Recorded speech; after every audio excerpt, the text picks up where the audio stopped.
Rain hammered the glass walls of the Castellane Tower penthouse, while Kael Virelli fastened diamond cufflinks onto his wrists like a man arming himself for battle. Tonight was the Dominion Syndicate Ball, the kind of night where billionaires kissed babies for cameras while quietly arranging murders in bathroom stalls.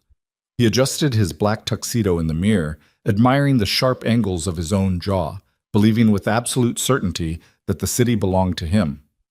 Behind him, the bedroom door opened. His wife stepped inside wearing cream silk and exhaustion. "I want a divorce," Lysandra said quietly. Kael laughed. Then he walked out with his mistress and left her standing alone in the wreckage of their marriage. What he didn't know was that his wife had just made one phone call, and somewhere beneath the city's glittering skyline, the most dangerous man on the eastern seaboard was already moving. If you want to see how this story ends, if you want to watch a queen reclaim her throne, stay with me until the final word. Hit that like button right now and drop a comment telling me what city you're watching from so I can see how far this story travels. Because what's about to unfold isn't just about revenge, it's about power. And the woman everyone underestimated is about to remind an entire empire exactly who she's always been. The rain arrived without warning, the way most disasters do. Lysandra Vale stood at the bedroom window watching water streak down 40 stories of glass, while her husband dressed for the Dominion Ball like a man preparing to accept a crown he believed he'd earned alone. She had been standing there for 7 minutes. Kael hadn't noticed. He never noticed anymore. "You should wear the emerald necklace tonight," he said without looking at her. His voice carried the flat tone of someone giving instructions to staff. "Matches the dress I picked out for you." Lysandra didn't turn around. "I'm not going." That got his attention. Kael paused mid-button, his reflection catching hers in the mirror. For a moment, something almost resembling curiosity crossed his face. Then it vanished beneath the polished indifference he wore better than any suit. "What do you mean you're not going?" "Exactly what I said." He turned fully now, studying her the way someone might study a malfunctioning appliance. "Lysandra, this is the Dominion Ball. Every syndicate captain on the eastern seaboard will be there. Senator Hargrove, the Volkov family. This isn't optional." "For you," she said quietly. "Not for me." Kael's jaw tightened. She recognized that look. It was the same expression he wore when a business deal wasn't closing fast enough, when someone had the audacity to tell him no. He crossed the room slowly, each step deliberate, until he stood close enough that she could smell his cologne. Expensive, suffocating. "Is this about Celine?" Lysandra finally turned to face him. "Should it be?" His eyes flickered, just briefly, just enough to confirm what she'd suspected for months. "There's nothing between us," he said smoothly. "She's a consultant. She understands the expansion into the Northern Territories better than anyone else. It's business." "You're a terrible liar, Kael, and you're being dramatic." The words landed between them like a slap. Lysandra felt something cold and final settle into her chest. 8 years. 8 years of making herself smaller so he could feel larger. 8 years of erasing her name, her family, her entire history so that his enemies wouldn't become hers. 8 years of standing 3 steps behind him at events like tonight while he collected power like other men collected watches. She had given him everything, and he had never once asked what it cost her. "I want a divorce," she said. The room went completely still. Kael stared at her like she'd just spoken a language he didn't recognize. Then he laughed. Not cruelly, almost genuinely confused. "You don't mean that? I've never meant anything more in my life." "Lysandra." His voice shifted into something that might have been mistaken for gentleness if you didn't know him better. "You're upset. I understand. The last few months have been stressful with the expansion. I've been distracted. But divorce?" He shook his head slowly. "That's not how this works." "Actually," she said, her voice steady, "that's exactly how this works." Kael's expression hardened. There it was. The real man beneath the expensive suits and polished speeches. The man who believed the world existed to serve his ambition. "You're too quiet for my world," he said flatly. "You always have been. Celine understands what it takes to build an empire. She understands ambition, hunger, the willingness to do whatever it takes." He straightened his cufflinks with sharp, angry movements. You've spent 8 years smiling politely at fundraisers while I actually built something. Don't confuse proximity to power with possessing it. Lysandra said nothing. She simply watched him the way you might watch a stranger on a train platform. Someone whose life was about to intersect with yours for just a moment before diverging forever. Cale checked his watch. I'm leaving in 10 minutes. Celine is meeting me downstairs. You can come or not. But if you're serious about this divorce conversation, we'll have it after the ball, when you've had time to think clearly. He walked out. The bedroom door closed with a soft, final click. Lysandra remained standing at the window for exactly 5 seconds. Then she moved with the calm precision of someone who had been planning this moment far longer than anyone realized. She crossed to her vanity and pressed the hidden release beneath the drawer. It slid open with a whisper. Inside was a single black envelope. The wax seal pressed into the paper bore a crest that hadn't been publicly displayed in over a decade. A serpent coiled around a crown, fangs bared. Anyone in the city's underworld would recognize it instantly. Most would refuse to speak its name aloud. The Veil Syndicate. Lysandra broke the seal and pulled out the documents inside. Proof of lineage, corporate holdings, shell companies, real estate portfolios, financial instruments so complex they required 3 lawyers and a forensic accountant to untangle. And buried in the middle of it all, one devastating truth. 40% of everything Cale Varelli had built belonged to her, not through marriage, through blood. She picked up her phone and dialed a number she hadn't called in 8 years. It rang once. Lysandra. The voice on the other end was dark smoke and distant thunder. I was wondering when you'd call. Cash in, she said quietly. It's time. There was a pause, then something that might have been a smile in his voice. I'll be there in 20 minutes. She ended the call and looked at herself in the mirror. The woman staring back barely resembled the girl who had married Cale Varelli 8 years ago. That girl had been young, hopeful, stupid enough to believe that love could survive ambition. This woman knew better.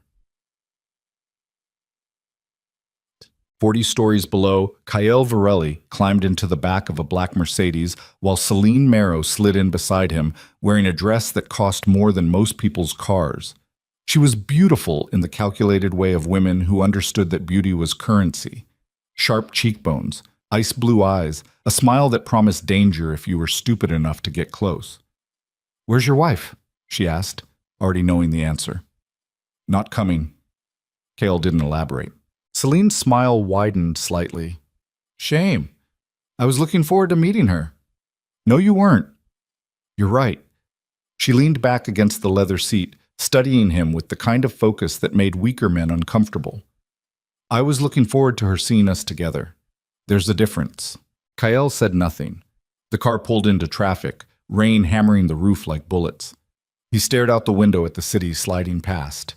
His city, as far as he was concerned. The Varelli name had become synonymous with power over the last decade.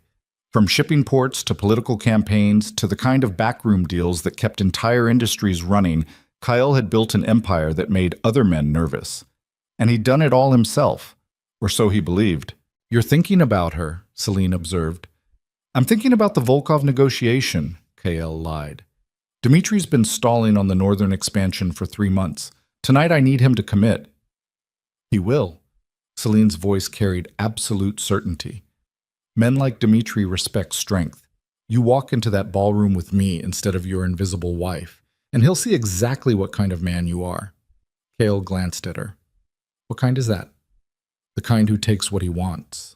The Mercedes pulled up to the Dominion Hotel 20 minutes later.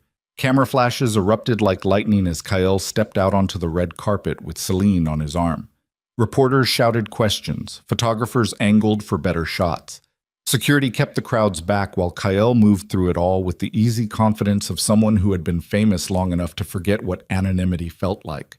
But as they climbed the marble steps toward the ballroom entrance, he heard it.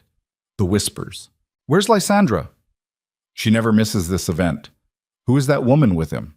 That's Celine Marrow, the consultant from the Northern Territories. Consultant. Right. Cale's jaw tightened. He ignored it. Celine pressed closer to his side, her hand sliding around his arm possessively. They passed through the golden doors into the ballroom itself. The Dominion Ballroom was exactly what its name suggested, a monument to wealth so excessive it bordered on obscene. Crystal chandeliers hung from 50-foot ceilings like frozen waterfalls. Gold leaf covered every surface that wasn't already marble or glass. Waiters in white gloves circulated with champagne that cost more per bottle than most people earned in a month. And everywhere, power. Syndicate bosses in Italian suits, politicians with practiced smiles, investors who moved markets with phone calls, arms dealers, corporate raiders, the kind of people who appeared in Forbes profiles while simultaneously appearing on Interpol watch lists. This was Kael's world. He moved through it like a king surveying his kingdom. Senator Hargrove approached first, his handshake firm and meaningless. Kael, good to see you. I was hoping we could discuss the infrastructure bill. There are some amendments that would benefit your shipping interests significantly. My office will call yours Monday, Kael replied smoothly. Dmitry Volkov came next, a boulder of a man with a silver beard and eyes like a frozen lake. Virelli, we should talk about the northern ports, privately. Later, Kael said. After dinner. One by one they came, paying respects, making requests, offering deals. Kael accepted it all with the casual grace of someone who had been powerful long enough to make it look easy. But the whispers continued. Where's Lysandra? I heard they're separating. About time. She never belonged in this world anyway. Celine heard them too. She smiled. Bog. Across the city, Lysandra stepped out of the shower and stared at her reflection through the steam. Water dripped from her hair. Her skin was flushed from the heat. She looked soft, vulnerable, exactly what Kael had always wanted her to be. She dried off slowly, then opened her closet. The cream silk dresses Kael preferred were pushed to the back. Instead, she reached for something she hadn't worn in 8 years. The black gown hung like a shadow-made fabric. She pulled it on slowly, feeling the weight of it settle across her shoulders like armor. The neckline plunged. The fabric hugged every line of her body with architectural precision. It was the kind of dress that didn't ask for attention. It demanded it. Lysandra fastened the diamond choker around her throat. Not the emerald necklace Kael had mentioned. This was older. A family heirloom passed down through 3 generations of Vale women. Each stone was flawless. Each setting was worth enough to buy a small country. She painted her lips dark red, lined her eyes with kohl, pulled her hair back into a severe knot that exposed the sharp lines of her face. When she looked in the mirror this time, she didn't see Kael's quiet wife. She saw her mother, her grandmother. Every Vale woman who had ever walked into a room and watched powerful men flinch. The intercom buzzed. Ms. Vale, the doorman's voice crackled. You have a visitor. Send him up. She walked to the living room and poured 2 glasses of whiskey. 60-year-old single malt. The kind of alcohol that tasted like smoke and violence. She was holding both glasses when the elevator doors opened. Cassian Drakov stepped into the penthouse like darkness taking human form. He was tall, 6'3", maybe 6'4", broad shoulders beneath a black suit that looked like it had been tailored by someone who understood that clothing was just another form of weaponry. His face was all hard angles and old scars. A tattoo disappeared beneath his collar. Serpent scales, probably, though Lysandra had never asked. His eyes were the color of gunmetal and just as cold, except when he looked at her. Then they softened, just slightly, just enough to remind her that beneath the carefully constructed monster was a man who had spent 8 years standing in shadows because she had asked him to. Hello, Cassian. Lysandra. His voice was gravel and broken glass. He crossed the room slowly, studying her the way someone might study a painting they'd been forbidden to touch. You look like your mother tonight. Is that a compliment or a warning? Both. She handed him one of the whiskey glasses, their fingers brushed. Cassian's jaw tightened almost imperceptibly. You're sure about this? He asked. Yes. Once you walk into that ballroom, there's no going back. Everyone will know. Good. Cassian drank his whiskey in one swallow. Your father would be proud. My father is dead, which is why I'm still alive. He set the empty glass down carefully. He made me promise to protect you, even from yourself if necessary. Walking back into that world, Lysandra, the people who killed him are still out there. The families who wanted the Vale Syndicate buried with him. They'll see you as a threat. I am a threat. Something almost like a smile crossed Cassian's scarred face. Yes, you are. He moved closer close enough that Lysandra could smell leather and gunpowder, and something darker she couldn't name. For 8 years they had maintained careful distance. For 8 years Cassian had stayed in the shadows while she played the role of Kael Virelli's invisible wife. For 8 years they had pretended. "Why now?" Cassian asked quietly. "Why tonight?" "Because I'm tired of being small," Lysandra said. "Because he looked at me tonight like I was furniture he'd forgotten to dust. Because I gave him 8 years and he gave me nothing." "He gave you his name." "I never wanted his name. I wanted to be seen." She met Cassian's eyes. "You've seen me. Since the beginning. Even when I asked you not to." Cassian's hand rose slowly. His fingers ghosted along her jaw, but didn't quite touch. "I've seen you every single day for 8 years. Watching you shrink yourself for him was the hardest thing I've ever done. And I've done a lot of hard things. I know. If we do this..." He stopped. Started again.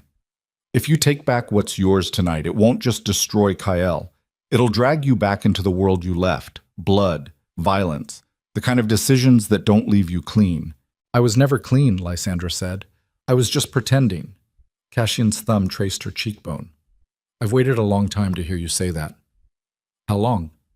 8 years, 3 months, 17 days. Lysandra's breath caught. "You counted every single one." His voice dropped to something barely above a whisper. "I love you. I've loved you since before you married him. I've loved you through every smile you faked at his fundraisers, every night you came home looking emptier than the night before. I've loved you silently and from a distance because you asked me to, but I won't do it anymore." "Cassian, if we walk into that ballroom tonight, everyone will know. Not just about the syndicate, about us, about what I've been to you all along." He finally let his hand drop. "So I need to know.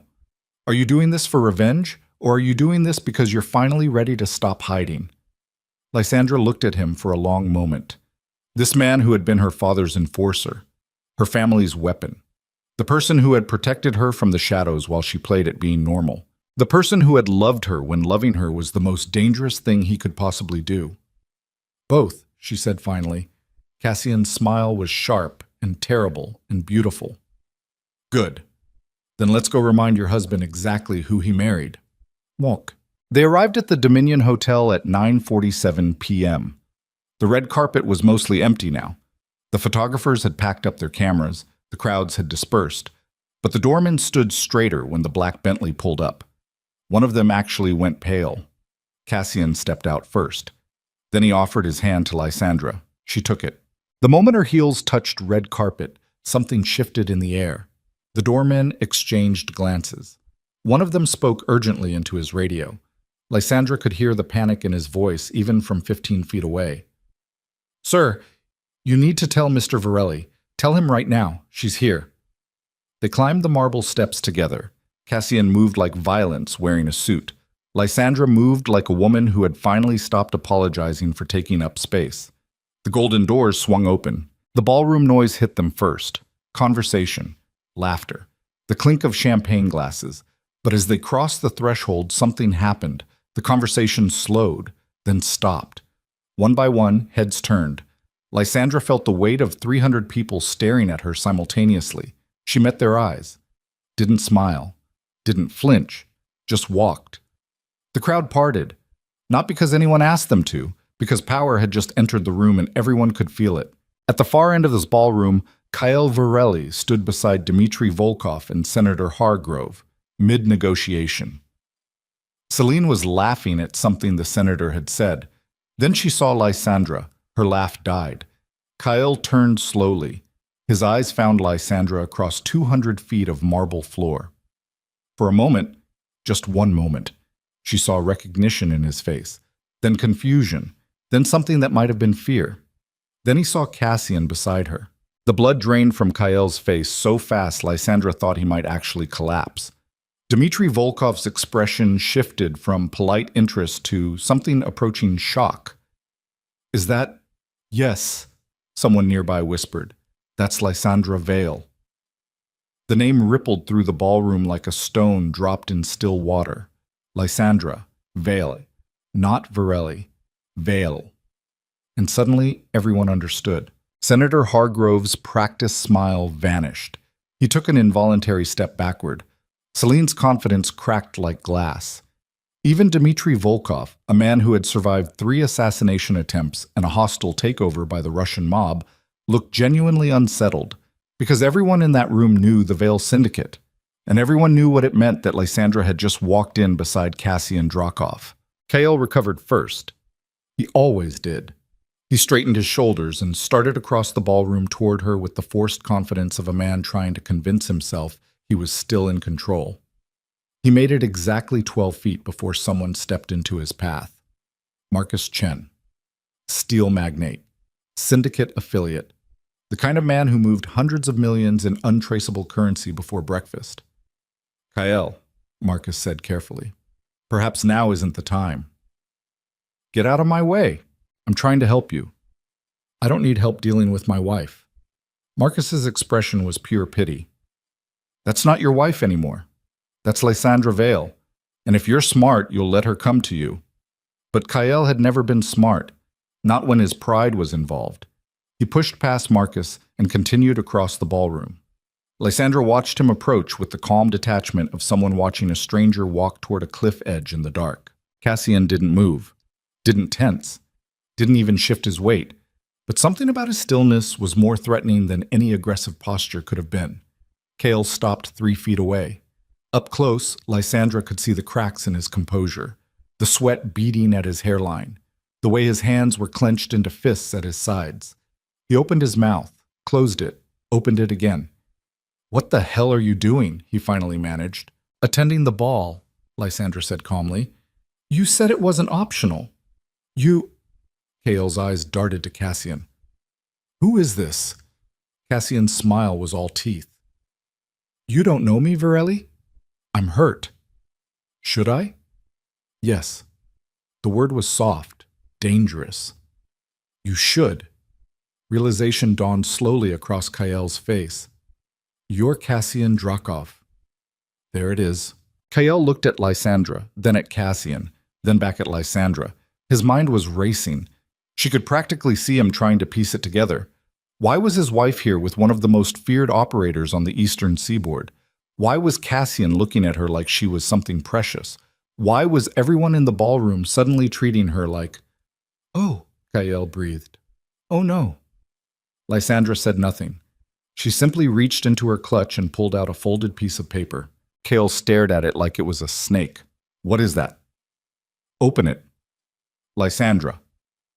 Open it. His hand shook slightly as he unfolded the document.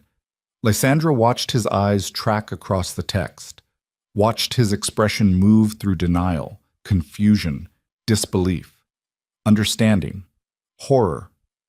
The document was simple, 10 pages of legal language that all said the same thing. The Veil Syndicate owned 40% of everything Kael Varelli had built. The shipping ports, the real estate, the shell corporations, the political connections. All of it had been propped up by Veil money from the very beginning. And as of tonight, Lysandra was reclaiming it. Kael looked up at her. This isn't real. It's very real. His voice cracked. You can't just... I can. And I am. People were edging closer now, trying to hear, trying to understand what was happening at the center of the ballroom. Lysandra raised her voice just slightly, not shouting, just ensuring everyone could hear. 8 years ago, I walked away from my family name to protect you, she said. The Veil Syndicate had enemies, dangerous enemies, people who would have used you to get to me. So I hid. I erased myself. I made myself small and quiet and invisible so that you could build your empire without constantly looking over your shoulder.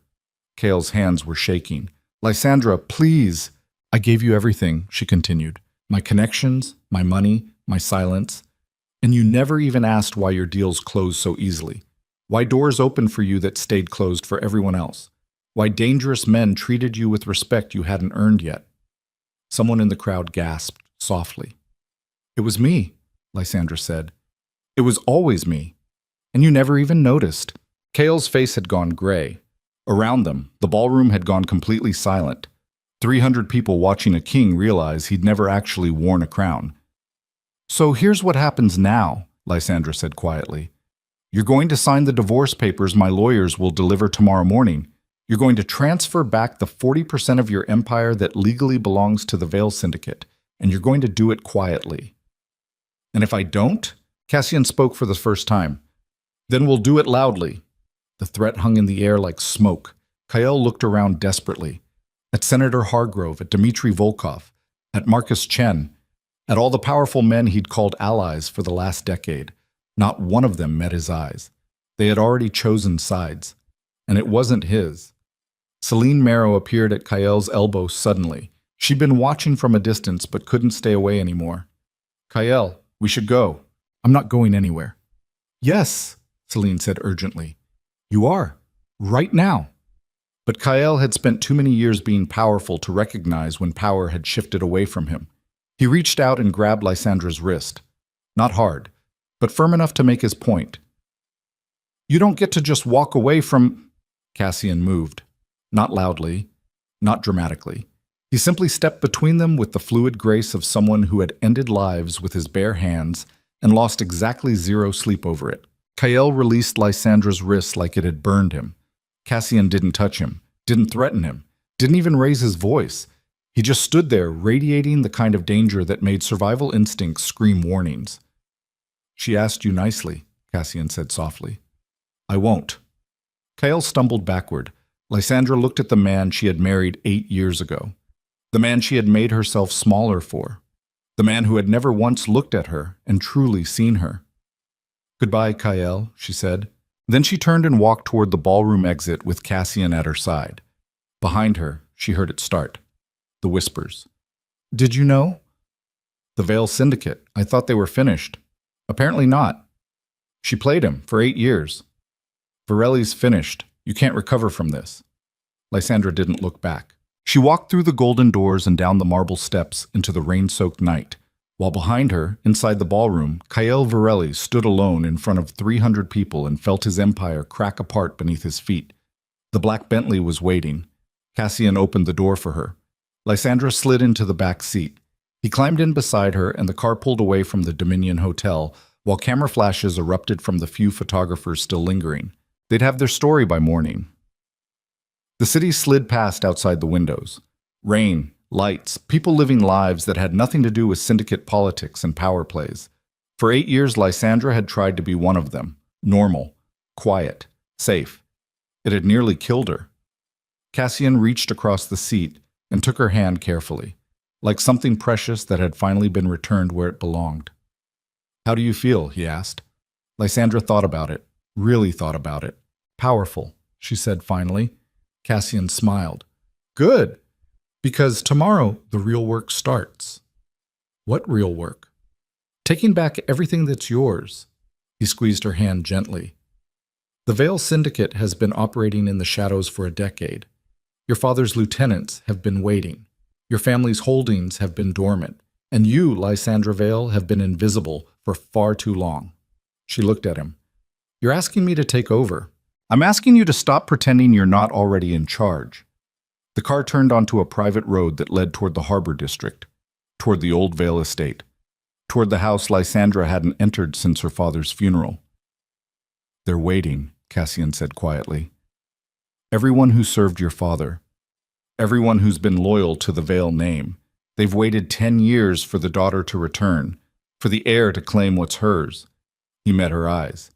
They're waiting for you. Lysandra looked out at the dark harbor waters. She thought about Kyle standing alone in the ballroom. She thought about 8 years of silence. She thought about her mother's face the night she died, the way she'd gripped Lysandra's hand and whispered, Never forget what you are. Never forget your name. Take me home, Lysandra said. The Bentley pulled through the iron gates of the Veil estate at 11:34 p.m. The mansion rose from the darkness like a monument to old money and older violence. Lights burned in every window. Cars lined the circular driveway. People moved through the shadows. They were waiting. Just like Cassian said. The car stopped. Cassian climbed out first and offered his hand. Lysandra took it and stepped onto the gravel drive. The rain had stopped. The air smelled like salt water and concrete. The front doors opened. A man emerged. Tall. Thin. wearing a suit that had been expensive 20 years ago. His hair was silver, his eyes were sharp. He'd been her father's lawyer, his enforcer, his oldest friend, Vincent Cross. He looked at Lysandra for a long moment. Then he smiled. "Welcome home, Ms. Vale," he said. "We've been expecting you." Behind him, the doorway filled with faces. Some she recognized, some she didn't. Men and women who had served her father, who had kept the syndicate alive in the darkness, who had waited for this moment. Lysandra felt something settle into her chest. Not peace, not quite, but certainty. She had been Kyle Virelli's invisible wife for 8 years. That woman was gone. The woman walking up these steps was someone else entirely, someone dangerous, someone powerful, someone who had finally stopped apologizing for existing. Lysandra Vale climbed the steps slowly. Cassian walked beside her. When she reached the top, she turned to look back at the city spreading out beneath the estate. Somewhere out there, Kyle was realizing he'd lost everything. Somewhere out there, the news was already spreading. The Vale Syndicate had returned. And it was hungry. Uptek. Inside the ballroom at the Dominion Hotel, Kyle Virelli stood in the center of a crowd that had suddenly become strangers. Senator Hargrove was already gone. Dmitry Volkov had made his excuses and disappeared toward the exits with his security team. Marcus Chen wouldn't look at him. Even Celine had taken 3 careful steps backward, distancing herself with practiced ease. Nobody wanted to stand too close to a sinking ship. Kyle's phone buzzed. Then again. Then continuously. Text messages, emails, calls. His shipping partners requesting clarification about their contracts. His investors asking about liquidity concerns. His political connections suddenly remembering prior commitments. His empire was dissolving in real time. One of his lieutenants approached carefully.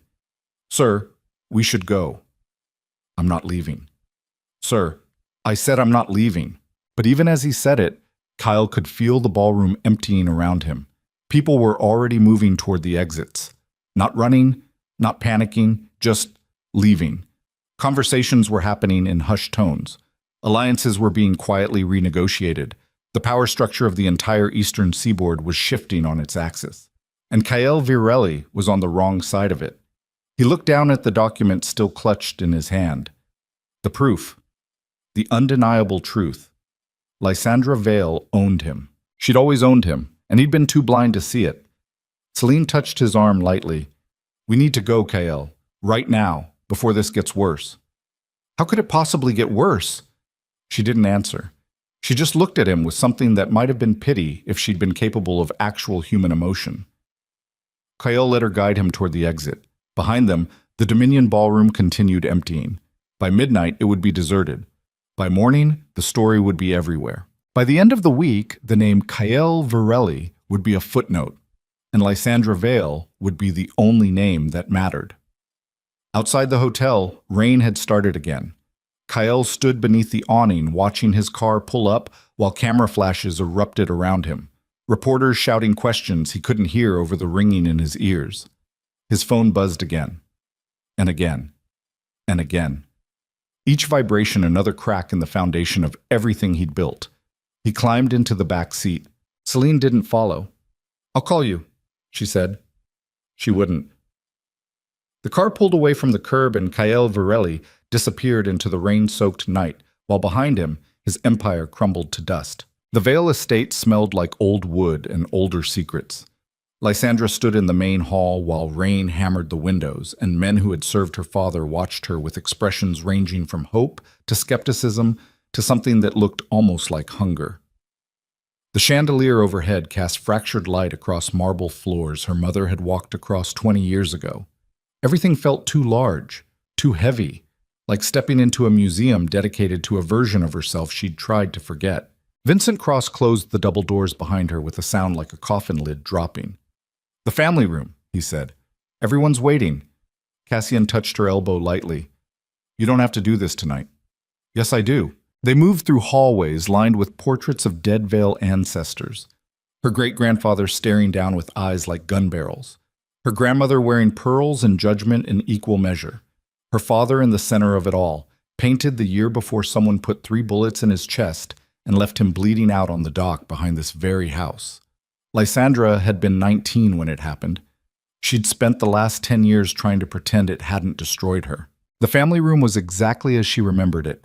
Dark wood paneling, leather furniture worn soft from decades of violent men sitting in it while making decisions that ruined lives.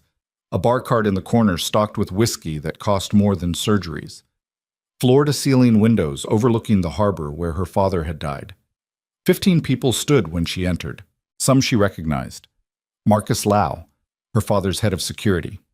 Elena Petrov, who ran the Eastern shipping operations. James Cross, Vincent's younger brother, who handled the financial infrastructure nobody was supposed to know existed. Others were strangers. Younger faces. New blood brought in during the decade she'd been gone. They were all staring at her. "Sit," Vincent said. Nobody moved. Lysandra walked to the head of the table and remained standing.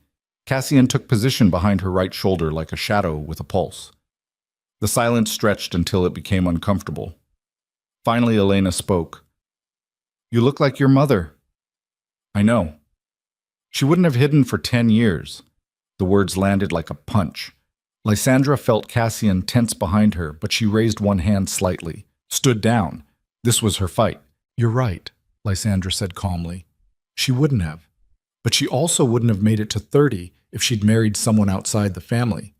"I did what I had to do to survive." "You married Kael Virelli," Marcus said. His voice was gravel scraping concrete. "A man with no real power who built his empire on our money and never even knew it." "Yes." "Why?" "Because I was 19 and stupid and thought I could have a normal life." Lysandra met his eyes without flinching. "I was wrong. Obviously." Elena leaned forward. "Your father made us promise to protect the Vale interests while you were—" She paused, searching for the right word. "Unavailable. We've done that. Kept the operations running, kept the territory secure, kept your inheritance intact." Her expression hardened. "What we didn't do was sit around waiting for you to remember you had responsibilities." "I never forgot." "Then why wait 8 years?" "Because he needed to betray me first," Lysandra said quietly. "I needed to know for certain that the marriage was dead before I burned it down. And I needed him to do it publicly, humiliate me, choose someone else. That way, when I took everything back, nobody could say I was just a bitter wife. They'd know I was a Vale." Silence. Then James Cross started laughing. It wasn't a pleasant sound. "You set him up. For 8 years, you played the long game." "I learned from the best." Vincent smiled thinly. "Your father would approve. He always said patience was a weapon most people were too stupid to use properly." He poured himself 3 fingers of whiskey. "But patience doesn't run an empire. Action does. So the question becomes, are you here to reclaim your inheritance, or are you here to actually do something with it?" Lysandra looked around the table at 15 faces waiting for her to prove she was worth following. "Both," she said. "Prove it." Kael Virelli controls 40% of the eastern shipping corridors. As of tonight, that 40% belongs to the Vale Syndicate again, which means we control the primary entry points for everything coming into the eastern seaboard: pharmaceuticals, electronics, textiles, weapons. She paused. "And everything else that moves through unofficial channels." Marcus's eyes narrowed. "You're talking about consolidation." "I'm talking about expansion." Kael spent a decade making connections with families that would have never done business with a Vale. The Volkovs, the Hargrove political machine, the Chen steel operations. He opened doors I couldn't have opened myself. Lysandra placed both hands flat on the table. "Now those doors belong to me. And everyone who allied with Kael Virelli is about to discover they were actually allied with the Vale Syndicate the entire time." Elena laughed once, sharp and surprised. "You weaponized your marriage." "Yes." "And the divorce?" "Finalized by the end of the week if he's smart. Contested litigation if he's not. Either way, the outcome is the same. I get my 40%. He gets to keep whatever's left and pretend he still matters." Vincent studied her carefully. "You're not doing this for revenge." "No." "Then why?" Lysandra thought about Kael's face when he told her she was too quiet for his world, too soft, too invisible. She thought about 8 years of making herself smaller while he collected power like trophies. She thought about the moment she'd finally looked in the mirror tonight and recognized the woman staring back. "Because I'm tired of being someone I'm not," she said simply. Vincent nodded slowly. Then he raised his glass. "To Lysandra Vale, welcome home." One by one, the others raised their glasses. "Welcome home." They drank, and Lysandra felt the weight of her father's empire settle across her shoulders like a crown made of razors. Across the city, Kyle Virelli sat in his penthouse office, surrounded by ringing phones he refused to answer. His lawyers had called 6 times, his accountants 4, his head of security twice. Senator Hargrove's chief of staff had left 3 increasingly urgent voicemails about repositioning the relationship and protecting mutual interests. Translation: they were already abandoning ship. Kyle poured himself another scotch and stared at the document Lysandra had given him. He'd read it 17 times. The legalese didn't change. 40% of everything he'd built belonged to the Vale Syndicate, had always belonged to them. The shell corporations he thought he'd created had been quietly funded by Vale money from day one. The shipping contracts he'd negotiated had been greased by Vale connections. The doors that opened so easily had been unlocked by a family name he hadn't even known his wife possessed. 10 years of work, all of it built on a foundation he'd never owned. His phone buzzed. Celine. He let it go to voicemail. She called again immediately. He answered this time. "What? We need to talk." Her voice was tight, professional. The warmth she'd shown him earlier was completely gone. "My people are saying the Volkovs are pulling out of the northern expansion.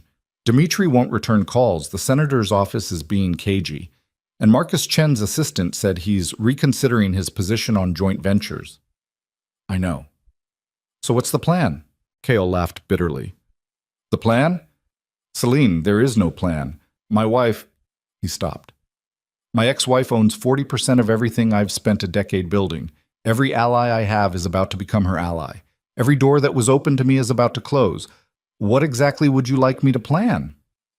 Silence on the other end. Then, "You're giving up." "I'm being realistic." "Kyle, listen to me carefully. I didn't spend 6 months positioning myself as your partner just to watch you roll over because your wife turned out to be more connected than anyone realized." Celine's voice sharpened. "You still control 60% of the empire. That's not nothing. We regroup.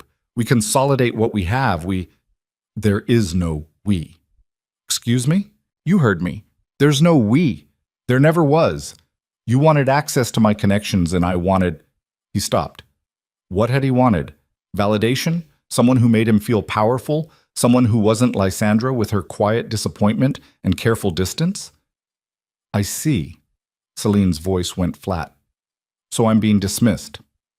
"Consider it a strategic repositioning." She laughed, cold and sharp. "You're pathetic. Your wife played you for 8 years and you never even noticed. And now that she's taken her toys back, you're just going to sulk in your expensive apartment and pretend you were never really trying anyway." A pause. "Good luck with that." She hung up. Kale threw his phone across the room. It hit the wall and shattered into expensive pieces. He sat in the dark and tried to remember when everything had started falling apart. The answer came immediately. Tonight, when Lysandra had walked into the ballroom wearing black and confidence and the kind of power he'd spent 10 years pretending he possessed.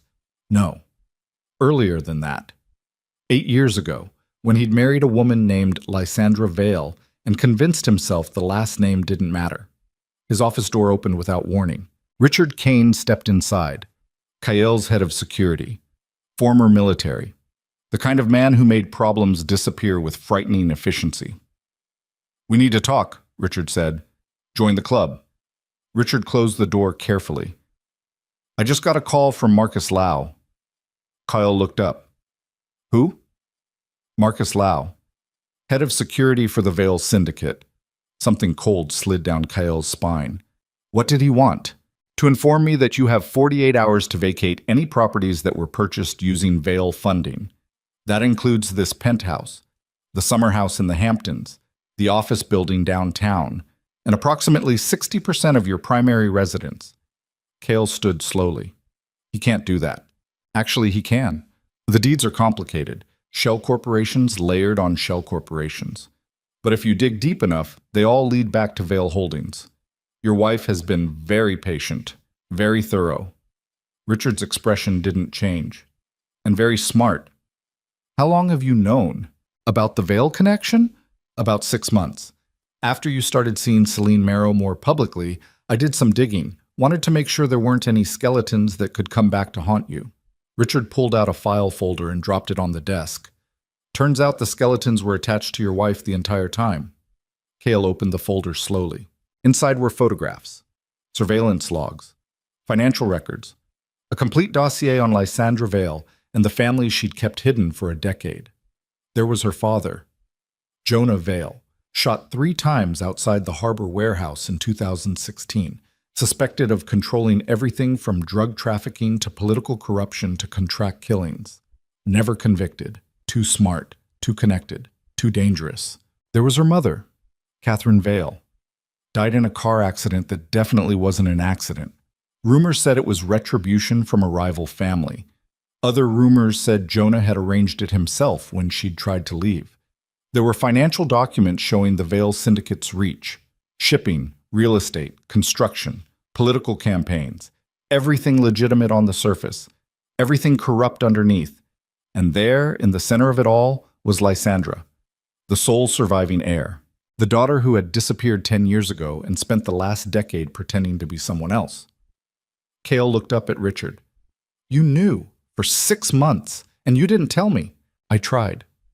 You weren't interested in listening. You were too busy proving to everyone that Celine Marrow understood ambition better than your wife. Richard's voice carried no judgment, just facts.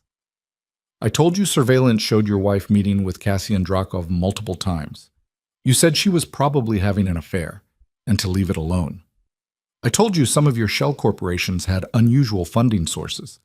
You said as long as the money was clean, you didn't care where it came from. Jesus Christ. I'm head of security, not head of marriage counseling.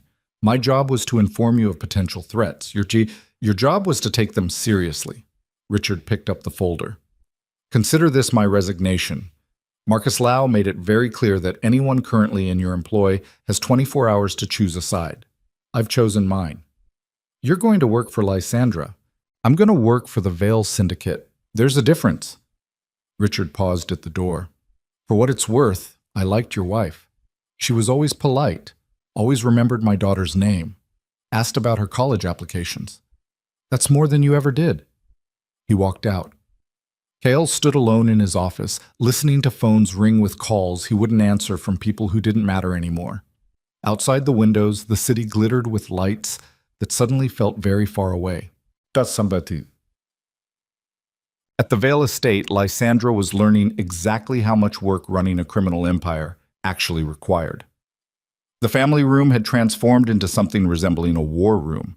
Laptops open, documents spread across every surface, people on phones negotiating deals in 3 different languages.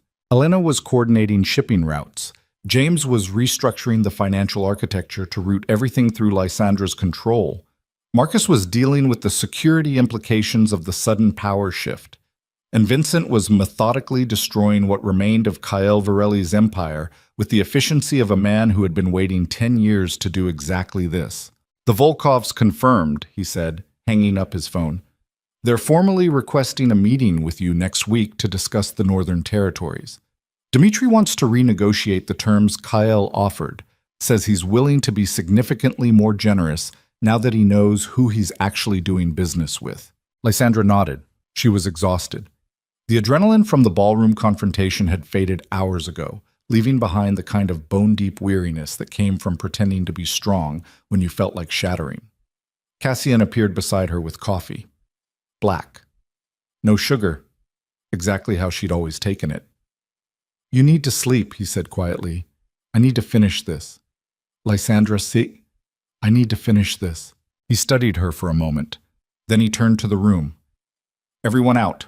We'll reconvene at 8 a.m. Elena looked up sharply.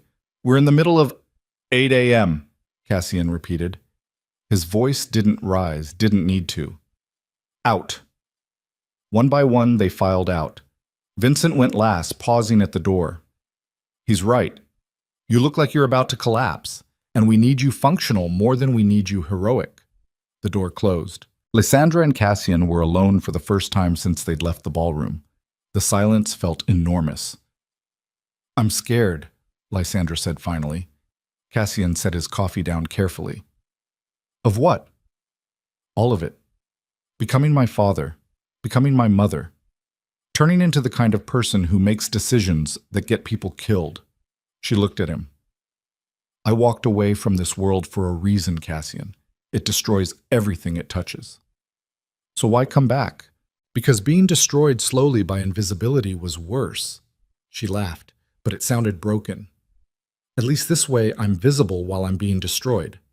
Cassian crossed the room until he stood directly in front of her, close enough that she could see the scar above his left eyebrow, close enough to smell leather and rain and something darker she'd never been able to name. "You're not your father," he said quietly, "and you're not your mother.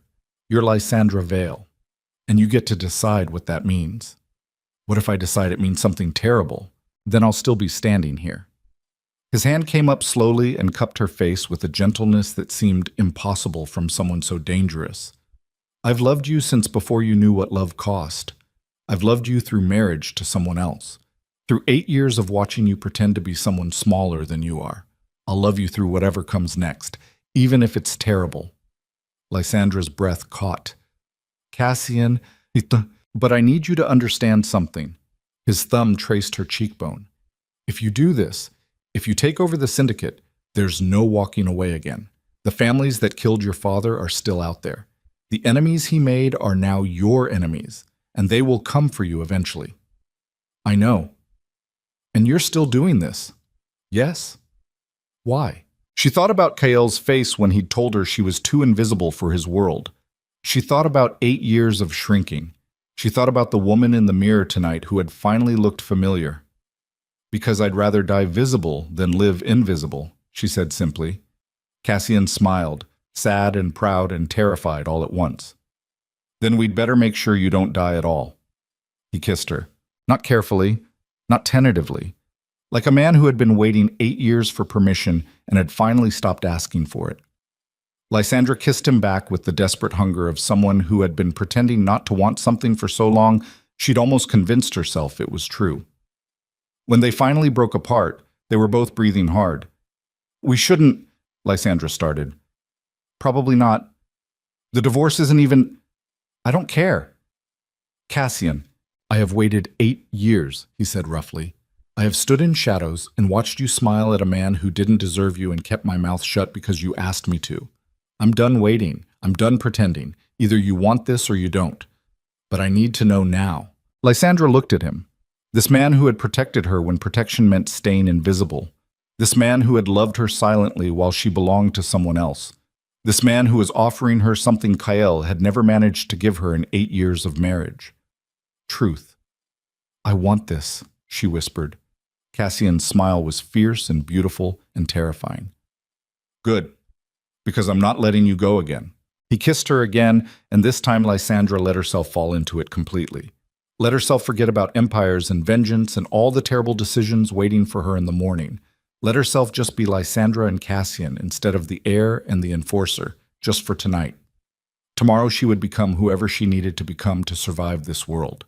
But tonight, she was just a woman who had finally stopped running from the truth. Death. Morning arrived with gray light and the smell of coffee. Lysandra woke alone in her childhood bedroom with no memory of how she'd gotten there.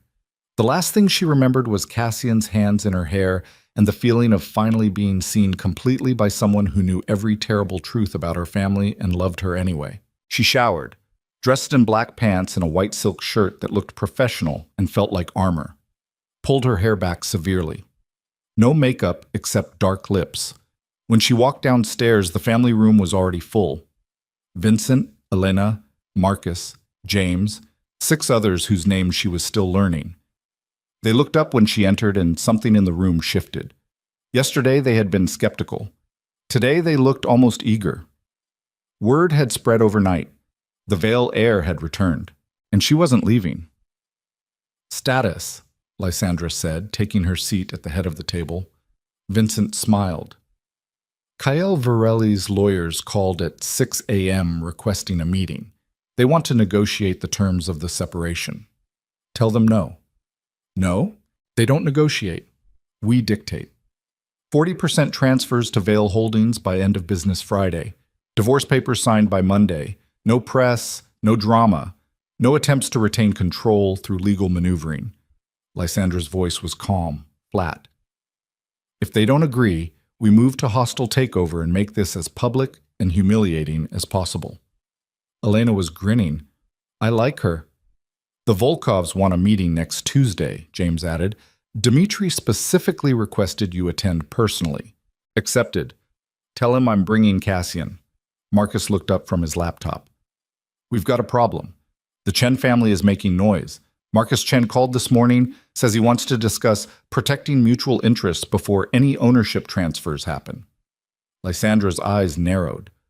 What does that mean? It means he's worried about how this power shift affects his steel operations. Kyle gave him favorable shipping rates that technically belong to us. Chen's afraid we're going to renegotiate. We are going to renegotiate. He won't like that. I don't care if he likes it. He does business on our terms or he finds another shipping partner. Lysandra paused. Set up a meeting for this afternoon. His territory, public location. Show him we're not afraid to walk into his space. Vincent raised an eyebrow. You're moving fast. I'm making a point. Everyone needs to understand that the Vail Syndicate isn't asking for permission anymore. We're taking what's ours. The room went quiet. Then Vincent started laughing, low and dark and approving. Your father used to say the same thing, right before he burned an empire to ash and rebuilt it in his own image. Good, Lysandra said. Then I'm doing it right. They spent the next 3 hours mapping strategy. Elena coordinating shipping routes to cut Kyle out completely. James restructuring the financial networks to route everything through Vail accounts. Marcus identifying which of Kyle's security personnel could be turned and which needed to be replaced. It was brutal, efficient, exactly the kind of ruthless consolidation her father would have engineered, and Lysandra felt absolutely nothing while ordering it. That scared her more than anything else. At noon, Cassian appeared in the doorway. Cars ready. Chen's people confirmed the meeting location. Riverside Plaza. Public. Neutral territory. Lysandra stood. Elena, you're with me. Marcus, stay here and coordinate security. Vincent, I want hourly updates on Kyle's lawyer situation. Everyone else, keep working the transitions. I want every shipping contract rerouted by end of day. She walked out of the family room with Cassian and Elena flanking her like bodyguards. The black Bentley was waiting. They drove through the city in silence. Lysandra watched the buildings slide past and tried to remember who she'd been yesterday morning. Kale's quiet wife, the woman who made herself invisible at fundraisers, the person who believed love meant erasing yourself for someone else's ambition.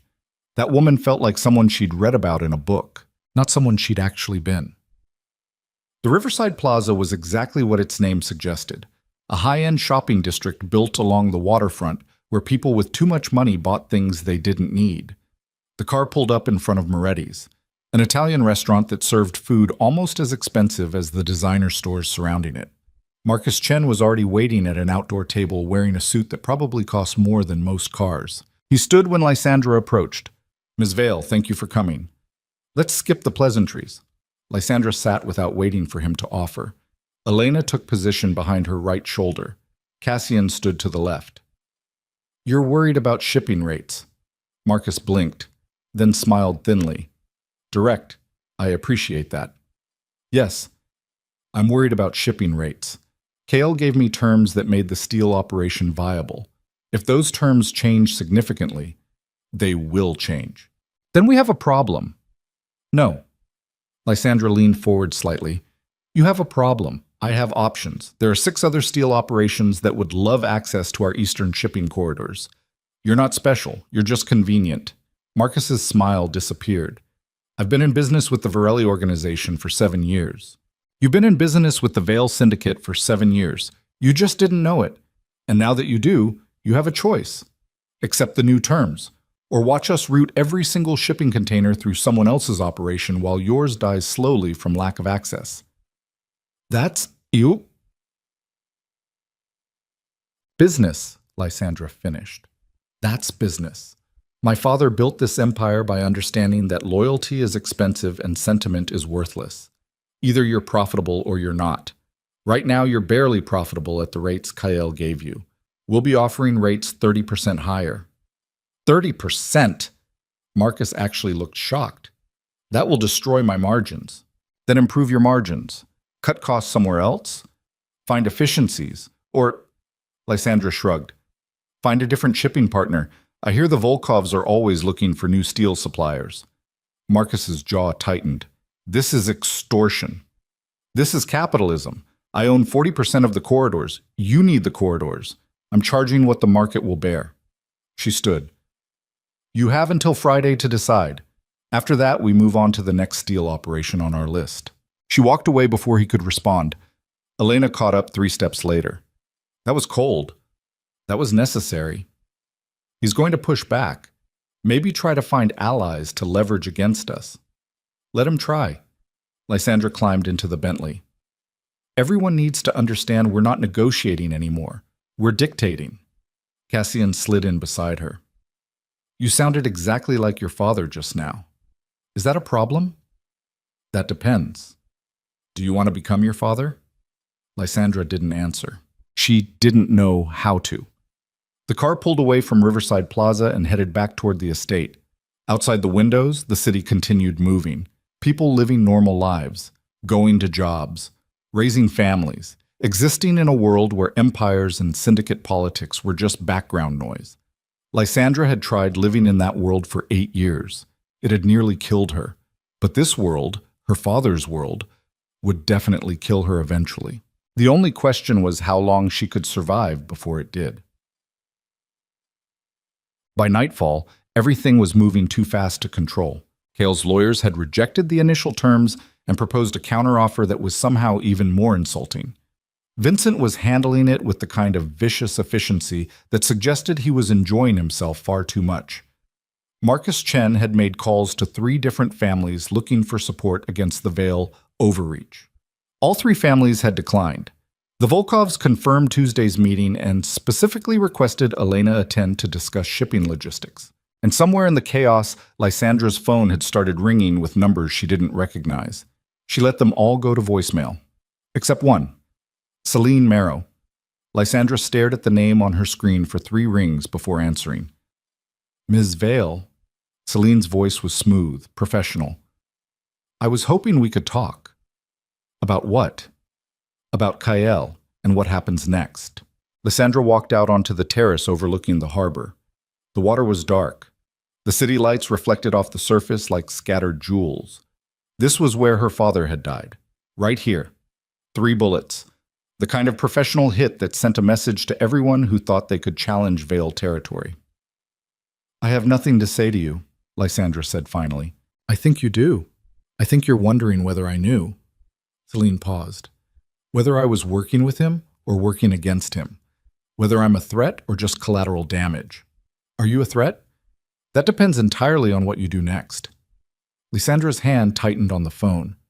Is that supposed to be intimidation? It's supposed to be information. KL is weak, panicking, making mistakes. In 48 hours, he'll be functionally irrelevant, which means everyone who allied with him is suddenly very nervous about where they stand with the Vale Syndicate. Another pause. Including me. You want protection. I want an arrangement. I don't make arrangements with women who sleep with my husband. Ex-husband, almost. And I didn't sleep with him for love.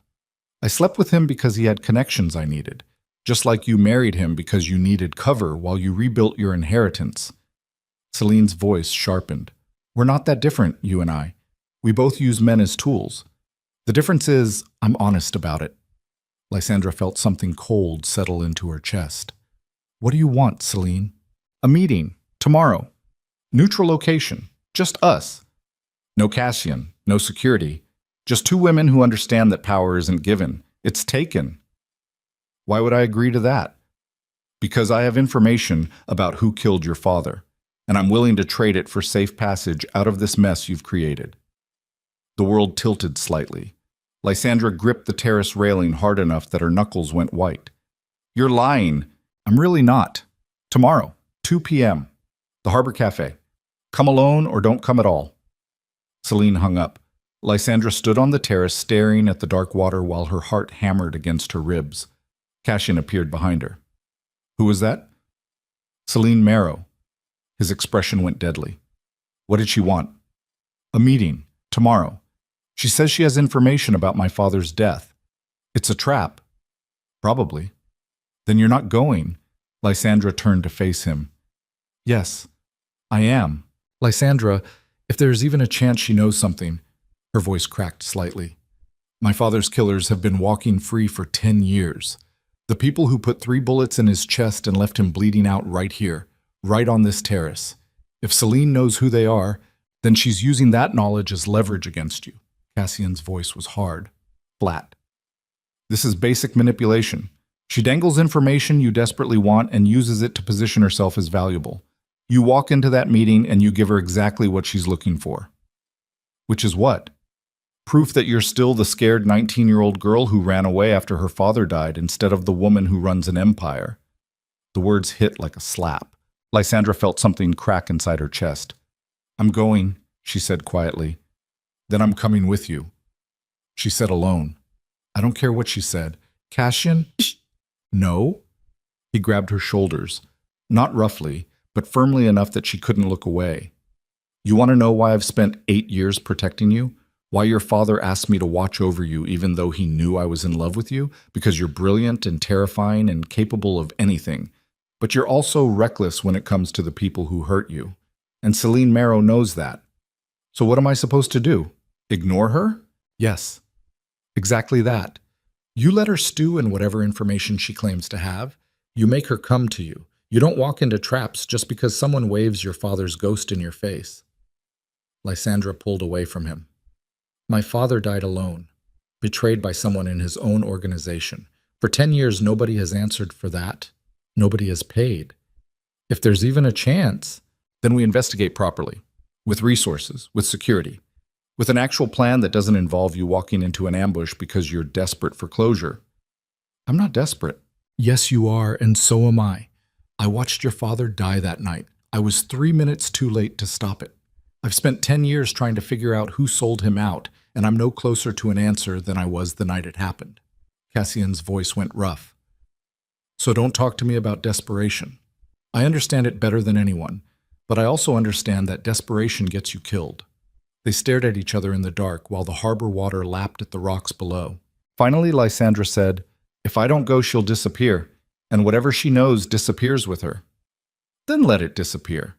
Your father's dead. Revenge won't bring him back. This isn't about revenge. Yes, it is. And revenge is a poison that destroys you from the inside out. I watched it destroy your mother. I won't watch it destroy you. Lysandra turned back to the water, the lights. The city that had belonged to her family for 3 generations and might not belong to them much longer if she made the wrong choice. I'm going, she said finally, with or without you. Cassian stood silent for a long moment. Then, fine, but I'm setting up surveillance. And if anything goes wrong, I'm burning that cafe to the ground with everyone inside it. Noted. He walked back inside. Lysandra remained on the terrace until the cold sank into her bones and made her shiver. Tomorrow, she would walk into Celine Marrow's trap, and she would do it knowing that every choice she made from here forward would either save her empire or destroy it completely. There was no middle ground anymore. No safe option. No way back to the woman she'd been 48 hours ago when her biggest problem had been an unfaithful husband and a loveless marriage. Now her problems involved empires and vengeance, and the kind of violence that followed the Veil name like a shadow. She looked down at the exact spot where her father had fallen. 3 bullets. Professional work. Someone he'd trusted. Lysandra touched the terrace railing where his blood had stained the stone for 3 days before anyone could wash it clean. I'm sorry I ran, she whispered into the darkness, but I'm back now, and whoever killed you is going to pay, even if it destroys me in the process. The harbor wind carried her words away, and somewhere in the dark city, Celine Marrow was setting a trap that would either give Lysandra the answers she'd spent 10 years searching for, or kill her. Either way, tomorrow would be the point of no return. The harbor cafe sat on the waterfront like a postcard pretending to be dangerous. White tablecloths, overpriced wine, Floor-to-ceiling windows overlooking the marina where boats bobbed in water so clean it looked fake. The kind of place where wealthy people came to feel adventurous by eating fish they could pronounce. Lysandra arrived at 1:53 p.m. wearing black pants and a cream silk blouse that hid the knife strapped to her ribs. Cassian had argued for 2 hours about the weapon, said it made her paranoid. She'd reminded him that paranoid people tended to stay alive longer than trusting ones. He'd conceded the point and handed her a blade thin enough to hide and sharp enough to open arteries. She hadn't asked where he'd gotten it, didn't need to. The cafe was half empty. Lunch crowd mostly gone. Afternoon lull before the dinner reservations started arriving. Lysandra scanned faces automatically, looking for threats, looking for backup, looking for anything that suggested Celine had come with more than conversation. She spotted her at a corner table near the windows. Celine sat with her back to the wall, wearing a burgundy dress that probably cost more than the rent on this entire restaurant. Her blonde hair was pulled back in a severe knot. No jewelry, no visible weapons, just perfectly applied makeup and the kind of cold beauty that made men stupid. Lysandra crossed the room slowly. Every eye in the cafe tracked her movement. She felt them staring, whispering, wondering why two women who looked like they belonged in boardrooms or ballrooms were meeting in a waterfront restaurant like they were negotiating a treaty. They weren't wrong. "Ms. Vale," Celine gestured to the empty chair across from her. "Thank you for coming." Lysandra sat without responding. Celine smiled. "No bodyguard?" "You said come alone. And you actually listened. I'm impressed. Most people in your position would have brought an army. Most people in my position aren't stupid enough to meet with their husband's mistress without backup." Lysandra leaned back in her chair. "But I'm assuming you already have surveillance on me. Probably spotted Cassian 3 blocks away in the black Bentley. Maybe Marcus Lau on the rooftop across the street. Possibly Elena in the kitchen pretending to be a line cook." Celine's smile widened. "You're smarter than Kale ever gave you credit for." "Everyone is smarter than Kale gave them credit for. That's why his empire is currently disintegrating." Lysandra placed both hands flat on the table. "You said you have information about my father's death. Start talking or I'm leaving. Direct." "I appreciate that." Celine poured herself wine from the bottle already waiting on the table, offered the second glass to Lysandra. "Drink?" "No. Suit yourself." Celine took a slow sip. "Your father was killed by someone inside his own organization. You already know that. Everyone knows that. Jonah Vale was too careful to be taken down by outside forces. It had to be someone he trusted." "Tell me something I don't know." "The person who sold him out was paid $750,000, wired through 3 shell corporations, and deposited in a Cayman Islands account 48 hours after your father's body was found." Lysandra's heart slammed against her ribs. "How do you know that?" "Because I'm very good at finding information people don't want found. It's what I do. It's what makes me valuable." Celine set her wine glass down carefully. "The shell corporations were owned by the Moretti family, Philadelphia operation. Your father was expanding into their territory. They didn't appreciate it, so they bought someone on the inside and eliminated the problem." "Who?" "That's the interesting part." Celine pulled a folded piece of paper from her purse and slid it across the table. "The account belonged to a man named Vincent Cross." The world stopped. Lysandra stared at the paper like it was covered in blood instead of ink. Vincent Cross. Her father's lawyer, his oldest friend, the man who had welcomed her home 2 nights ago. The man who had spent 10 years running the Vale Syndicate in her absence. The man she had trusted without question. "You're lying," Lysandra said. Her voice sounded distant, like it belonged to someone else. "I wish I was. But the paper trail doesn't lie. $750,000. Deposited 48 hours after your father died. Vincent Cross has been living very comfortably on Moretti money for the last decade while pretending to protect your family's interests." Lysandra's hands were shaking. She pressed them flat against the table to hide it. "Why are you telling me this?" "Because Vincent Cross is about to betray you the same way he betrayed your father, and I'd prefer you survive long enough to be useful." "Useful to who?" "To me." Celine leaned forward. "I don't work for Kyle. I never did. I work for myself. And I've spent the last 6 months positioning myself to take over the northern shipping corridors, regardless of whether Kyle kept his empire or lost it.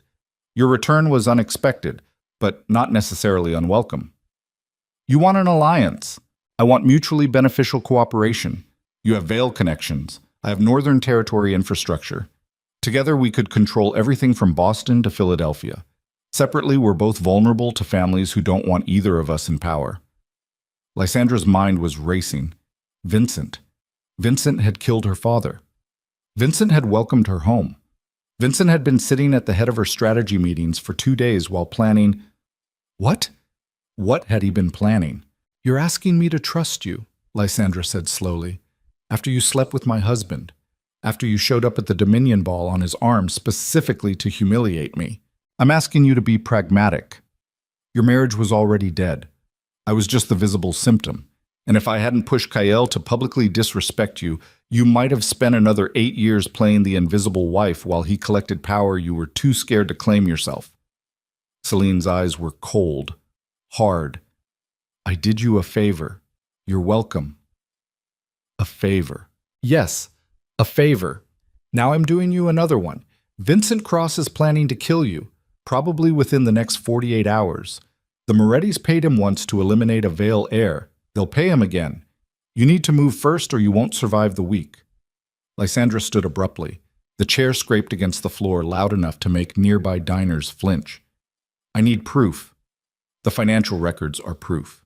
I need something Vincent can't explain away. Something that proves intent. Not just suspicious transactions from a decade ago. Celine studied her for a long moment. Then she pulled out her phone and tapped the screen several times. Check your email. I just sent you an audio file. Recorded 3 nights ago. Vincent talking to someone with a Philadelphia accent about cleaning up loose ends now that the Vale daughter has returned.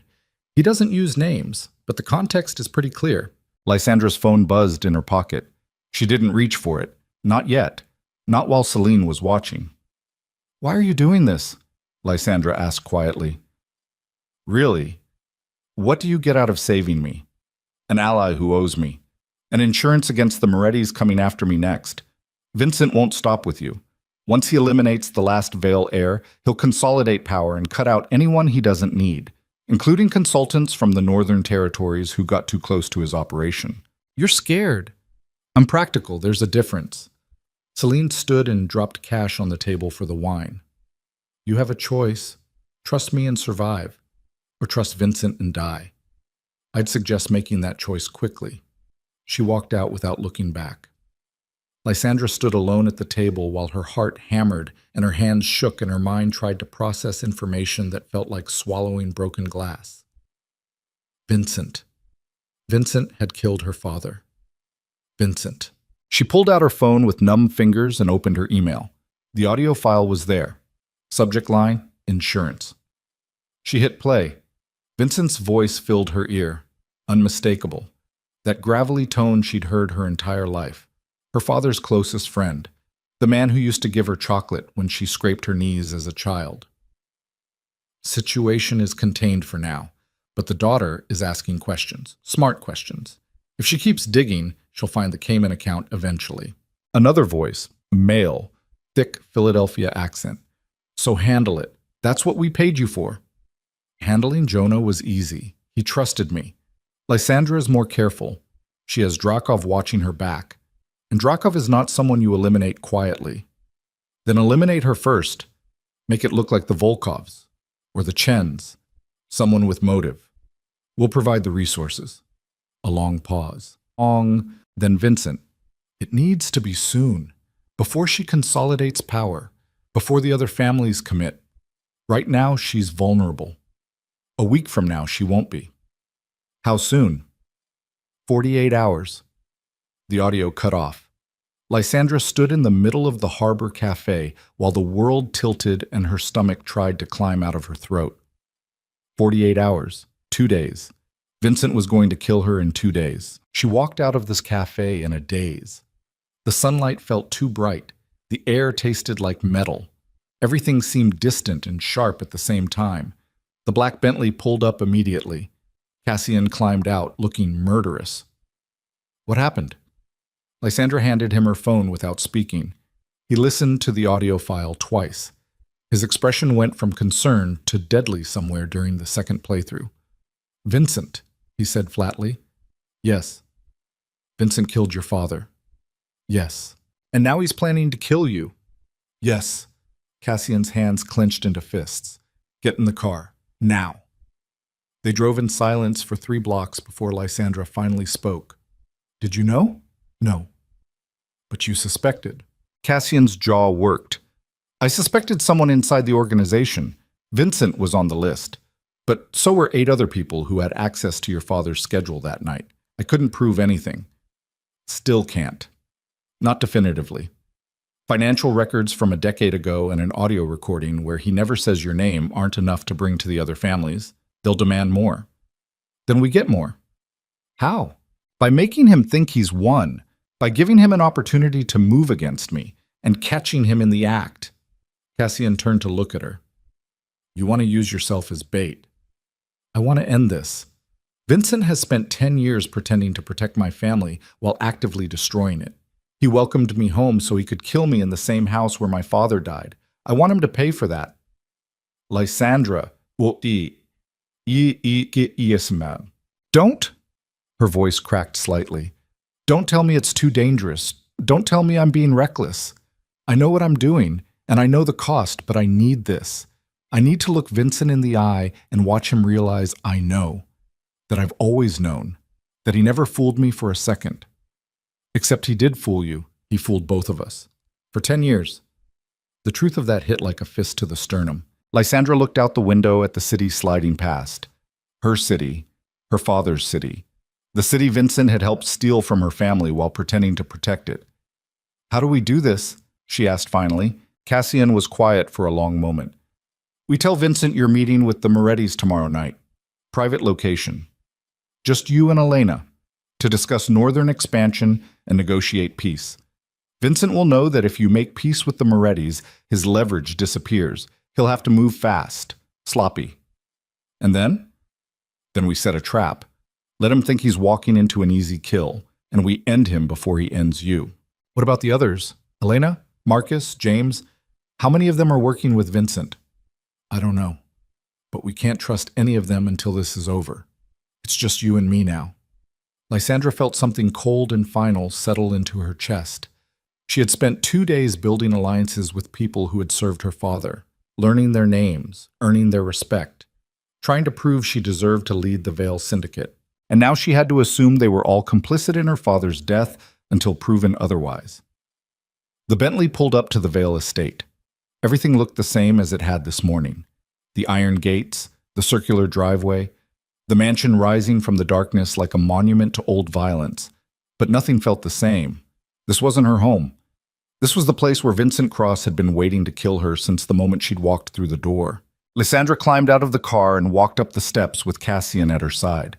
She could feel eyes watching from the windows, people inside tracking her movement, reporting back to Vincent probably, letting him know she'd returned from the meeting with Celine. She pushed open the front doors.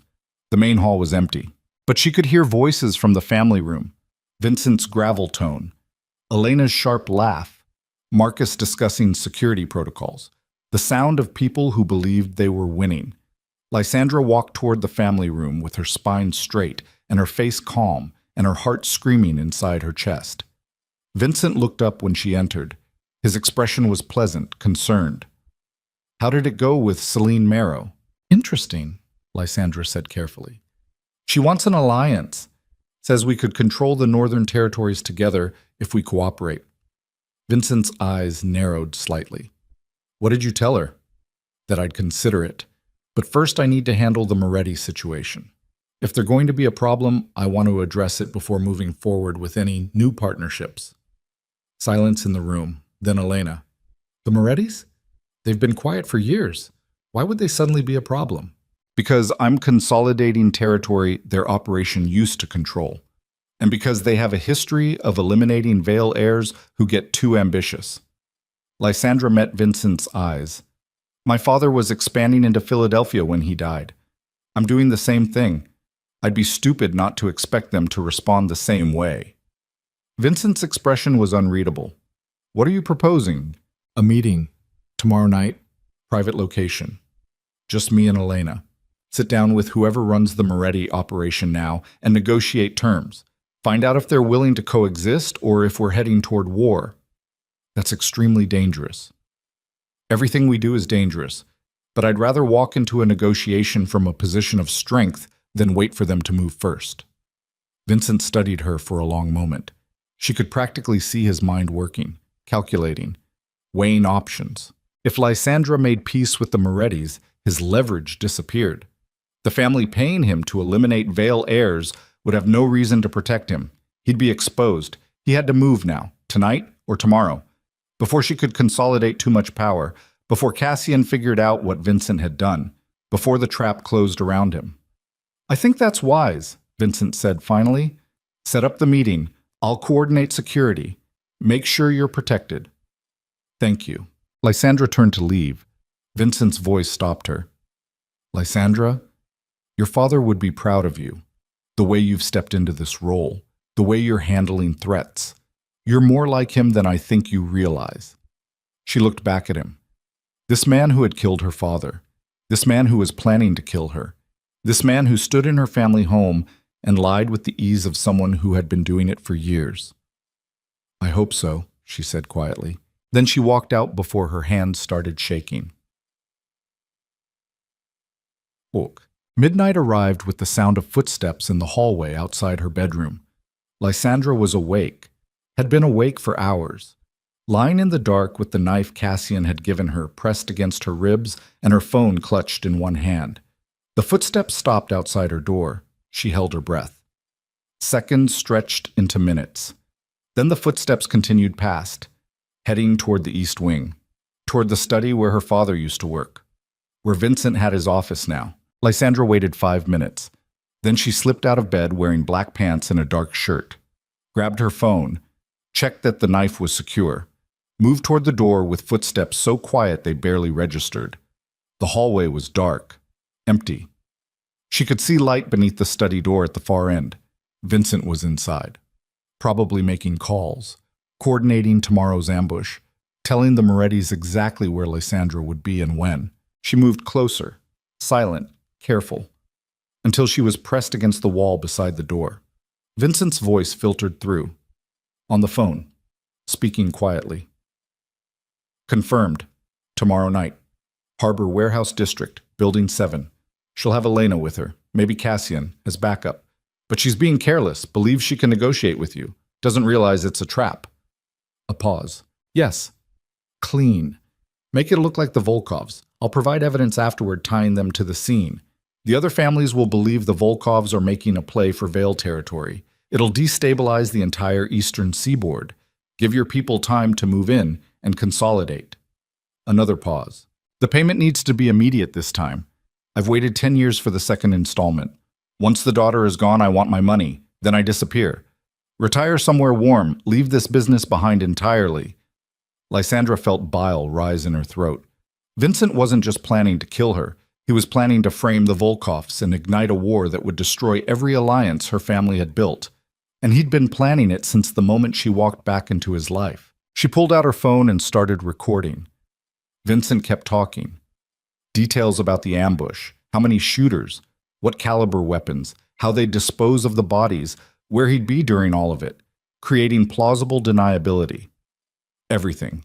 Every single word. Evidence that would bury him. Lysandra recorded for 6 minutes before Vincent finally ended the call. She moved away from the door, fast, silent, back toward her bedroom before he could emerge and find her listening.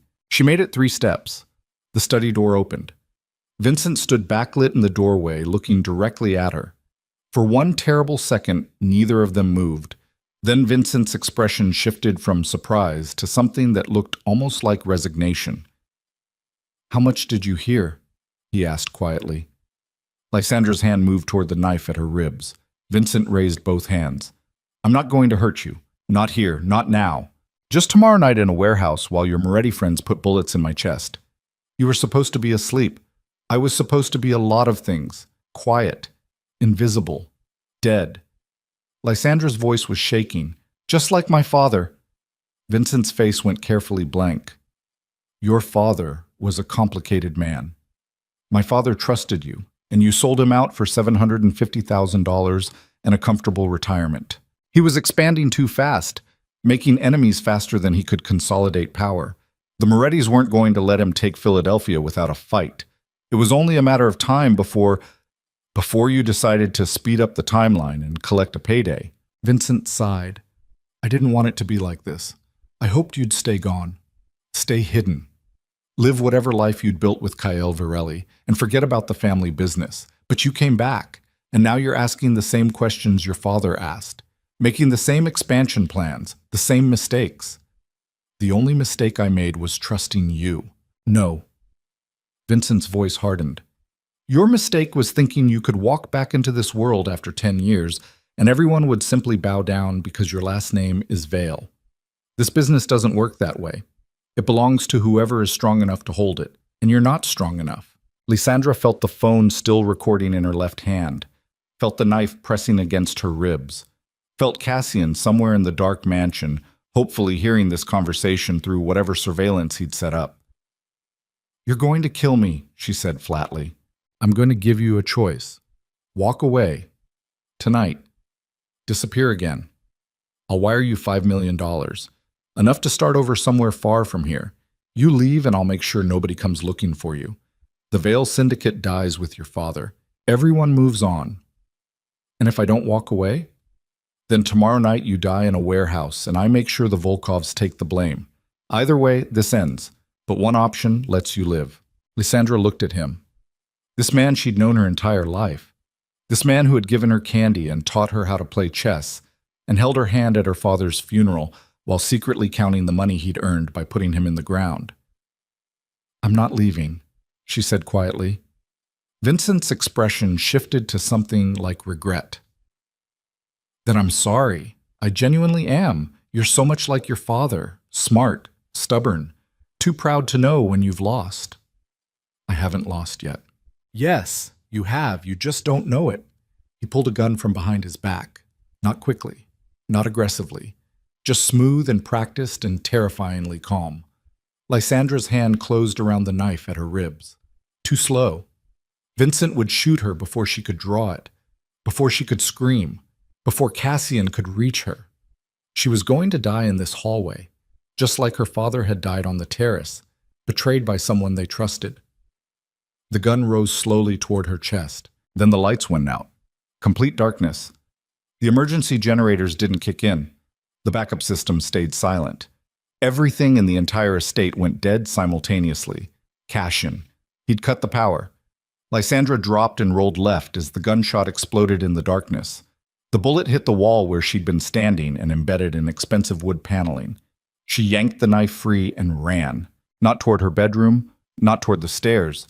Toward the servant corridors her mother had shown her when she was 8 years old. Hidden passages between walls that let staff move through the mansion without being seen. Behind her, Vincent shouted something. Footsteps pounded. Another gunshot shattered a picture frame somewhere to her right. Lysandra found the hidden door panel and slammed her palm against it. The door popped open. She threw herself inside and pulled it shut behind her just as Vincent reached the spot where she'd been standing. She heard him cursing, heard him searching, heard him realize she'd disappeared into the walls. She ran through absolute darkness with one hand trailing the wall and the other clutching the knife that now had blood on it from where she'd cut her own palm, pulling it free. The passage twisted, turned, descended toward the basement level where wine cellars and storage rooms and her father's old panic room waited. Lysandra's phone vibrated in her pocket. Cassian. She pulled it out. The screen glow was blinding after the darkness. Text message, basement exit, east side, 2 minutes. She typed back. Vincent has a gun. I know, move fast.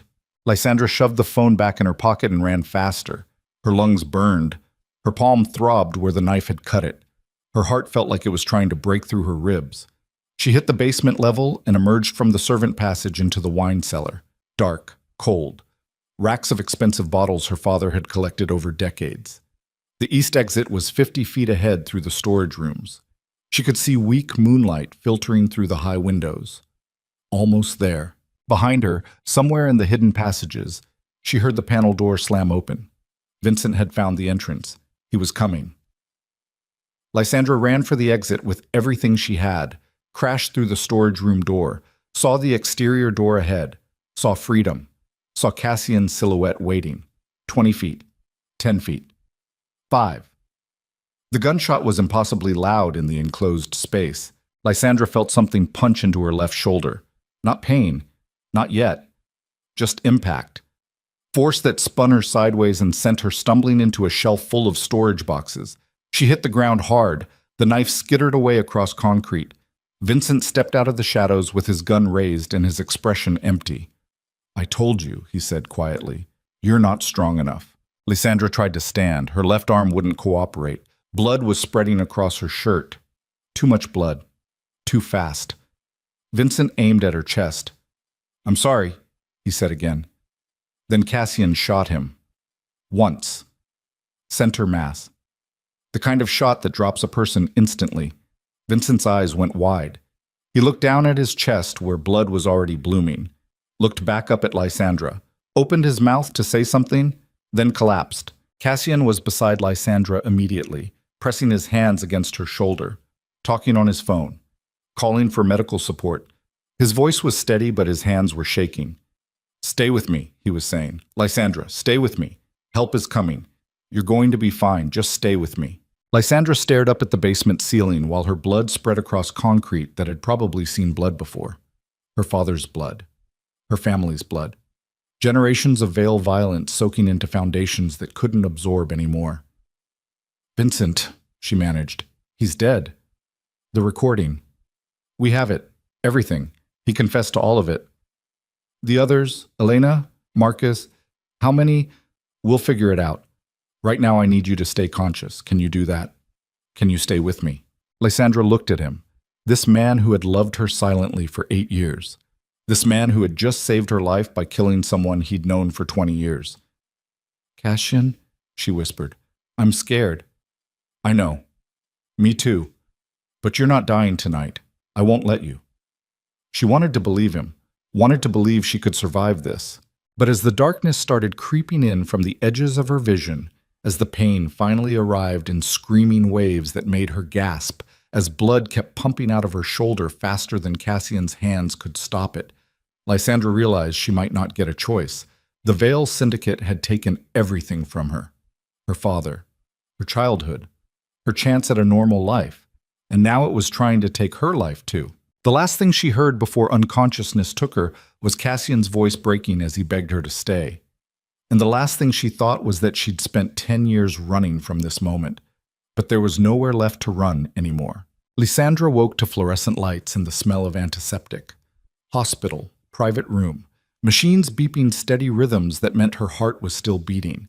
Her left shoulder was wrapped in bandages tight enough to make breathing difficult. An IV dripped clear fluid into her right arm. Pain medication that wasn't quite strong enough to stop the fire spreading through her entire upper body. Cassian sat in the chair beside her bed, looking like he hadn't slept in days. He probably hadn't. "How long?" Her voice came out raw, destroyed. 36 hours. You lost a lot of blood. They had to repair the artery. Said another 2 minutes and you wouldn't have made it. Cassian's hand found hers carefully. "You scared the hell out of me." "Vincent?" "Dead. Confirmed. Marcus and Elena burned his body. Traditional Veil send-off for traitors. No funeral, no grave. Just ash scattered in the harbor where your father died." Lysandra closed her eyes, tried to feel something about Vincent's death. Relief, satisfaction, anything. She felt nothing, just emptiness where betrayal used to live. "The others?" she asked. "How many were working with him?" "None of them. We went through everyone's financials, communications, everything. Vincent was working alone. He kept the Moretti connection completely isolated, didn't trust anyone else with the information." Cassian's grip tightened on her hand. "Elena is furious she didn't see it. Marcus wants to burn Philadelphia to the ground.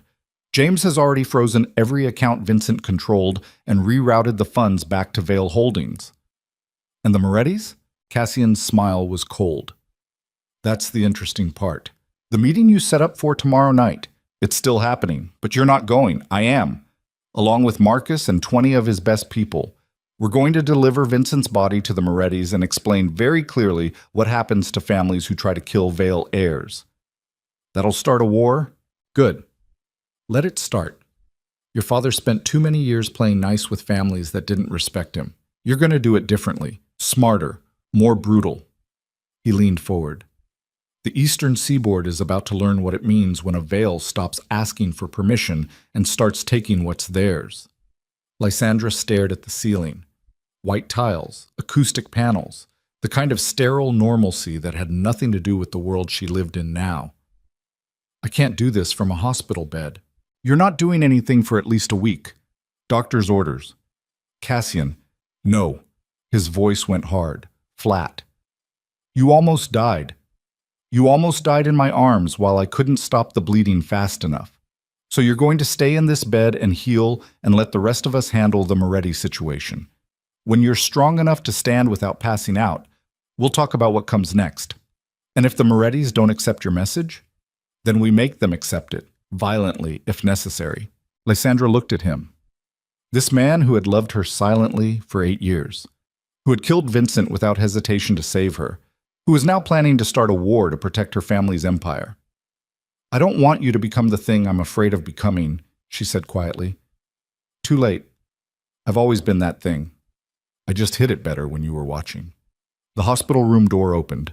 Elena stepped inside, looking exhausted and furious in equal measure. You're awake. Good. We have a problem. What kind of problem? The kind where Kyle Varelli just filed an emergency injunction blocking the asset transfer, claims you coerced him into signing the initial documents, says you threatened him, says you used your family connections to intimidate him into giving up 40% of his empire under duress. Lysandra laughed. It hurt. Everything hurt. He's desperate. He's also getting traction. Senator Hargrove is backing him publicly, says there are concerns about organized crime infiltrating legitimate business operations. The Volkovs are staying neutral, which means they're waiting to see who wins before committing. And the Chen family just announced they're suspending all shipping contracts pending clarification of ownership. They're testing me. Yes, everyone is. You got shot. You look weak. Now they're all circling to see if you're actually strong enough to hold what you've claimed or if they can tear pieces off while you're vulnerable. Cassian stood. I'll handle Kyle. No. Lysandra tried to sit up, failed, settled for propping herself slightly higher on the pillows. I'll handle Kale. Set up a meeting. Tomorrow. His territory, public location. I want him to see exactly what it looks like when a Vale refuses to back down. You can barely sit up. Then get me something that helps with that. Pain medication, adrenaline, I don't care. But I'm not letting Kyle Varelli steal from me twice. Her voice was getting stronger, sharper. He took 8 years of my life. He humiliated me publicly. He chose another woman and made sure everyone watched while he did it. Now he's trying to claim I'm the aggressor? That I'm the one who coerced him? Elena's smile was vicious. So what do you want to do? I want to remind him why he should have been terrified of me from the beginning. The meeting happened at noon the next day in the lobby of Virelli Tower. Kyle's building, Kyle's territory, surrounded by security and lawyers and enough witnesses that violence would be stupid, which was exactly why Lysandra chose it. She arrived wearing a black suit tailored to hide the bandages beneath. Her left arm was in a sling. Her face was pale. But she walked through those glass doors like she owned the building instead of the man whose name was etched into the marble behind the reception desk. Cassian and Marcus flanked her. Elena walked 3 steps behind. 20 additional security personnel spread throughout the lobby, dressed like normal business professionals, but radiating the kind of danger that made people edge away instinctively. Cale was waiting near the elevators with his lawyer. Richard Thorne. Expensive suit, expensive education. The kind of man who made corporate warfare look civilized. Kyle looked terrible. His suit was wrinkled. His hair needed cutting. His eyes had the hollow look of someone who hadn't slept properly in days. This was not the confident billionaire who had walked into the Dominion Ball with Celine Marrow on his arm. This was a man watching his empire collapse in real time. Lysandra. His voice tried for authority. Landed somewhere near desperation. Thank you for coming. You filed an injunction claiming I threatened you. I filed an injunction because you used your family's criminal connections to coerce me into signing documents I didn't fully understand. You understood them perfectly. You just didn't believe I'd actually follow through. Kael's lawyer stepped forward. Ms. Vale, perhaps we should discuss this in a conference room, away from... He glanced around at the growing crowd of people stopping to stare. Public observation. No. Lysandra remained exactly where she was. Your client made this public when he went to Senator Hargrove and started crying about organized crime. So we're going to resolve it publicly. Right here. Right now. That's highly irregular. Everything about this situation is irregular. Your client married the heir to a criminal empire and spent 8 years benefiting from her connections without asking questions. Now that those connections are visible, he wants to pretend he's a victim. That's not irregular. That's pathetic. Kael flinched. I didn't know who you were. Exactly. You didn't know. You didn't ask. You didn't care. As long as doors opened and deals closed and money flowed, you were perfectly happy to ignore where it was all coming from. Lysandra took a step closer. It hurt. Everything hurt. But she didn't let it show. I gave you everything, Kael. My name, my connections, my money, my silence. And you gave me nothing. Not respect, not love, not even basic acknowledgement that I existed beyond being decoration at your fundraisers. That's not... You told me I was too quiet for your world. Too soft. Too invisible. You said another woman understood ambition better than I ever could. Her voice dropped to something cold and sharp. So I'm giving you what you wanted, visibility. The whole city is about to see exactly how ambitious I really am, and how soft I'm not. Kael looked at his lawyer desperately. Richard, say something. Richard Thorne cleared his throat. Ms. Vale, my client is willing to negotiate a settlement. 20% return to Vale Holdings. He keeps the remaining 20%. You both walk away from the marriage cleanly. No further litigation, no public disputes. 40%. That's not reasonable. Oh, 40% or I prove in open court that every major deal Kael closed in the last 8 years was facilitated by Vale Syndicate connections. That every shipping contract, every real estate acquisition, every political favor, all of it traces back to my family's money and my family's power. Lysandra's eyes never left Kael's face. And when I'm done, everyone will know that Kael Varelli built his empire on the back of a criminal organization, that he's been laundering syndicate money through legitimate businesses for nearly a decade, that his entire fortune is dirty. Kael's face went gray. You're bluffing. Am I? Do you want to find out in federal court with cameras recording every word? Do you want to explain to Senator Hargrove how you've been moving Vale money through his campaign funds? Do you want to tell the Volkovs why their shipping deals all routed through accounts I controlled? She smiled. It wasn't kind. Or do you want to sign the papers and walk away with what I'm letting you keep? Silence in the lobby. Everyone was staring now, recording on phones, whispering into headsets. This was going to be all over the news by tonight. Every word, every threat, every moment of Kael Varelli's humiliation broadcast for the entire city to witness. Richard Thorne looked at Kael. We should talk privately. No. Kael's voice was hollow. She wins. She always wins. Because she's willing to destroy everything if she doesn't get her way. Not everything, Lysandra said quietly.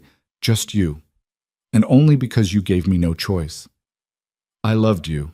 No, you didn't. You loved the version of me that didn't challenge you, that made you feel powerful, that disappeared when you needed space and appeared when you needed someone on your arm. She pulled a folded document from her jacket pocket.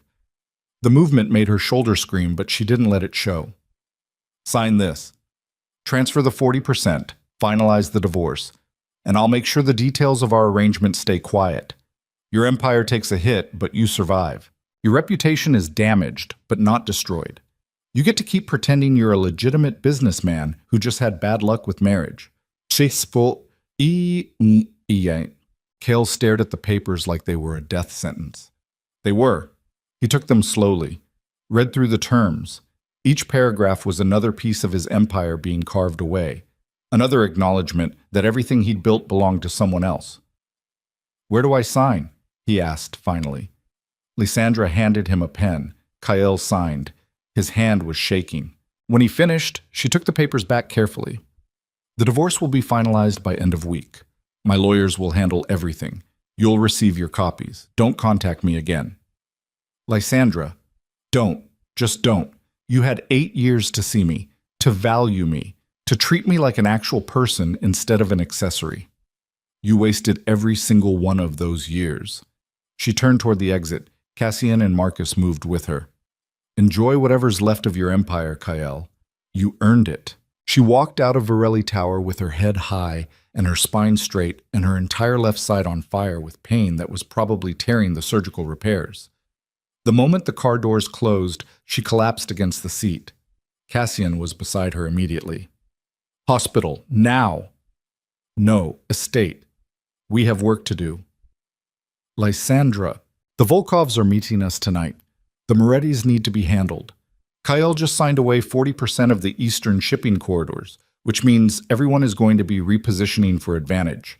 If I go back to the hospital now, I look weak. And weak gets you killed. Marcus turned from the front seat. She's right. Every family on the eastern seaboard is watching. We show weakness now and they'll tear us apart before we can consolidate. She's bleeding through her bandages. Then change the bandages, give her something for the pain. But we can't stop moving. Not now. Not when we're this close. Cassian looked at Lysandra. His expression was furious and terrified in equal measure. You're going to kill yourself. Probably, but I'd rather die taking back what's mine than live knowing I gave up because it hurt too much. He stared at her for a long moment. Then he pulled out his phone and started making calls. Medical supplies, pain medication. Everything needed to keep her functional for the next 12 hours. The Bentley raced through the city toward the Vale estate, while Lysandra pressed her right hand against her left shoulder and felt blood seeping through expensive fabric. This was the cost. Power didn't come from negotiation or compromise. It came from being willing to bleed for what you believed you deserved. And Lysandra had spent 8 years refusing to bleed. She was making up for lost time. The Volkov meeting happened at 8 p.m. in a private room at Konstantin's, Russian restaurant, Volkov territory. Neutral ground by tradition, but everyone knew Dmitri controlled the exits and probably had 3 different backup plans if the negotiation went wrong. Lysandra arrived wearing a different black suit with bandages freshly changed and enough painkillers in her system that she could almost forget her shoulder existed. Cassian and Elena flanked her. Marcus stayed outside with 20 armed personnel spread throughout the surrounding blocks. If this went sideways, it would get bloody fast. Dmitri Volkov was already seated when they entered. Massive, silver beard, eyes like a frozen lake. He stood when Lysandra approached and actually smiled. Lysandra Vale, I knew your father, respected him, feared him occasionally. He was a complicated man. Most powerful people are. True, Dmitri gestured to the empty chairs. Please, sit. We have much to discuss. Lysandra sat carefully. Every movement sent pain radiating through her shoulder, despite the medication. Dmitri noticed. His eyes flicked to the sling, back to her face. I heard you were shot. Vincent Cross. Tragic. He served your family for many years. He betrayed my family for many years. There's a difference. Indeed. Dmitri poured vodka into 3 glasses, pushed one toward Lysandra. To fallen enemies. She picked up the glass with her right hand. To fallen enemies. They drank. The vodka burned, cleared her head slightly, reminded her she was alive despite everything trying to kill her. I'll be direct, Dmitri said. The Northern Territories interest me. Kael Varelli promised favorable terms. Now Kael Varelli is no longer in a position to deliver, which means I need to renegotiate with the actual power. You. What terms did Kael offer? 20% commission on all goods moving through your shipping corridors into northern markets, plus exclusive rights to certain specialty items. 40%, Dmitri's eyebrows rose. That's aggressive. That's market rate for controlled access. You want my corridors, you pay for them. Or you find another route. There aren't many left. The Chen family just suspended their operations pending ownership clarification. Marcus Chen is afraid. He'll come back eventually, but it'll be on my terms. Which means you have 2 choices. Accept 40% and guarantee access. Or gamble that someone else will offer better terms while I close every other option. Dmitri studied her. You're very much like your father, stubborn, uncompromising, willing to burn everything to prove a point. I learned from watching him die because he wasn't stubborn enough. Ah, yes. Vincent Cross, the betrayal. Dmitri leaned back. Tell me, do you know who else was involved? The Morettis paid Vincent. But who told them your father would be vulnerable that night? Who gave them his schedule? Lysandra's heart stopped. What are you saying? I'm saying the Morettis aren't smart enough to run that operation alone. They had help. Someone inside your organization who knew your father's movements. Someone who wanted him dead as much as they did. Dmitri's smile was sharp. And that someone is still alive. The room went cold. Cassian moved slightly behind Lysandra's right shoulder. Elena's hand disappeared beneath her jacket. Security outside was probably already moving into position. Who? Lysandra said flatly. That information is worth more than a shipping negotiation. Name your price. 30% commission, plus one favor, to be called in at my discretion within the next year. 40%, no favors, and the information now. You're not in a position to negotiate. Neither are you.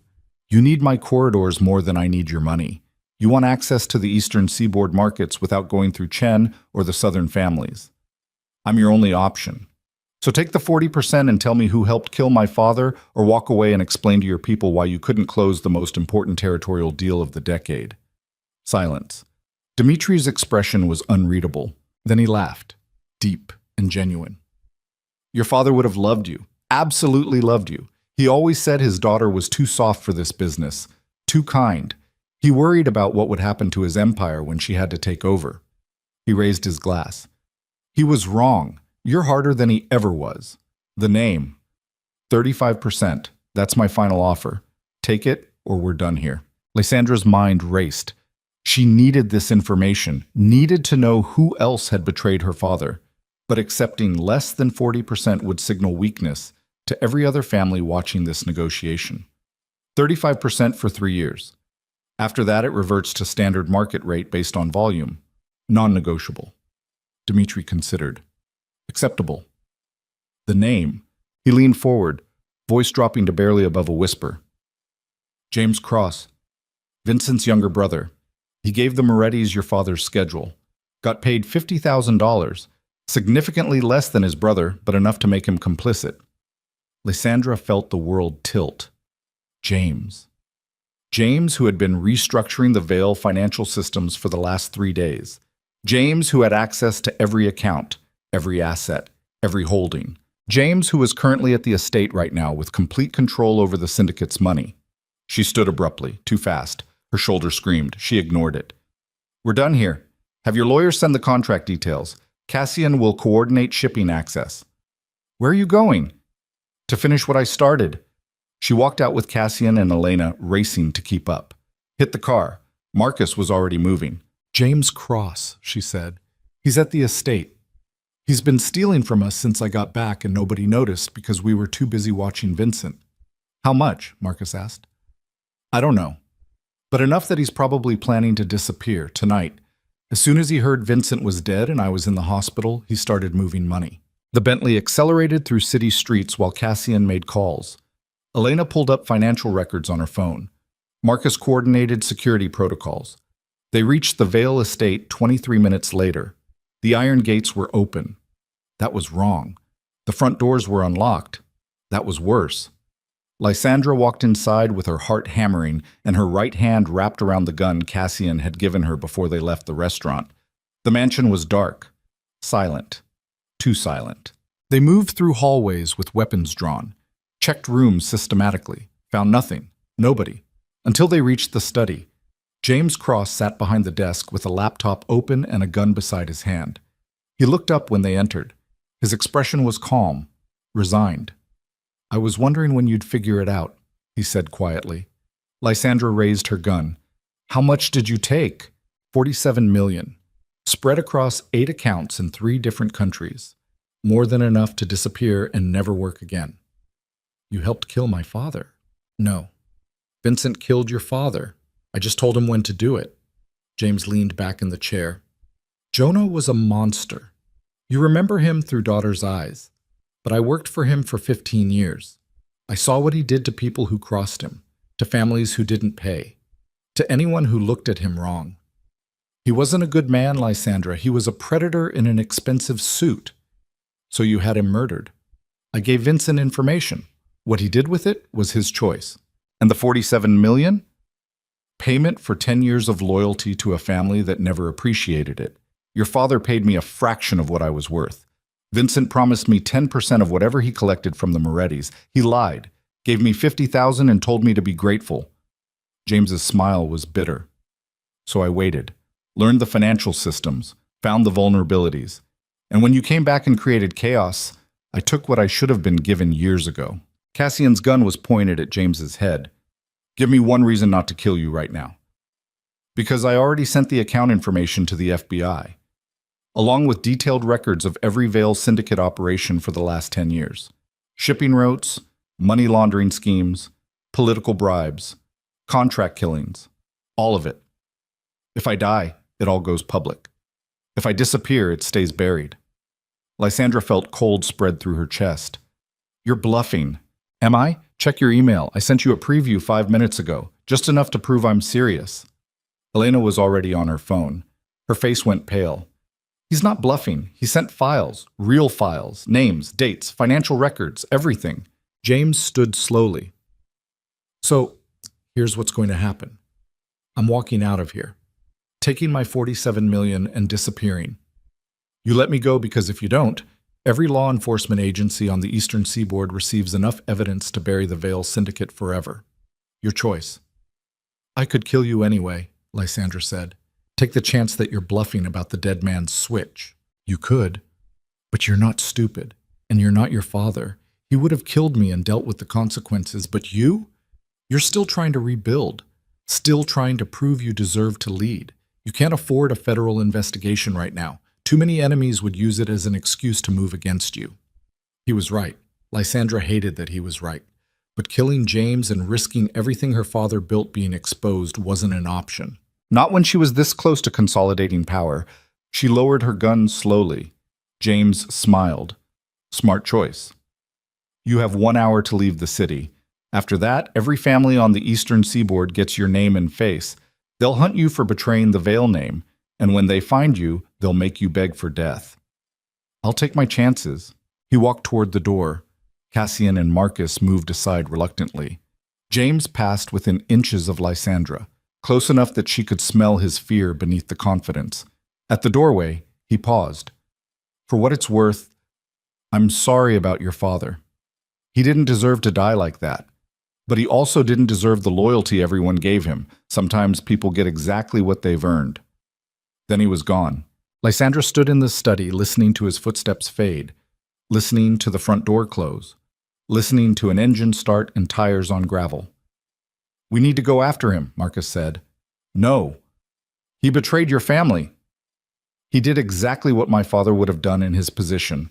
Saw an opportunity, took it, covered his tracks. Lysandra holstered her gun carefully. Let him go. We have bigger problems. What problems? James just proved something I've been afraid of since I came back.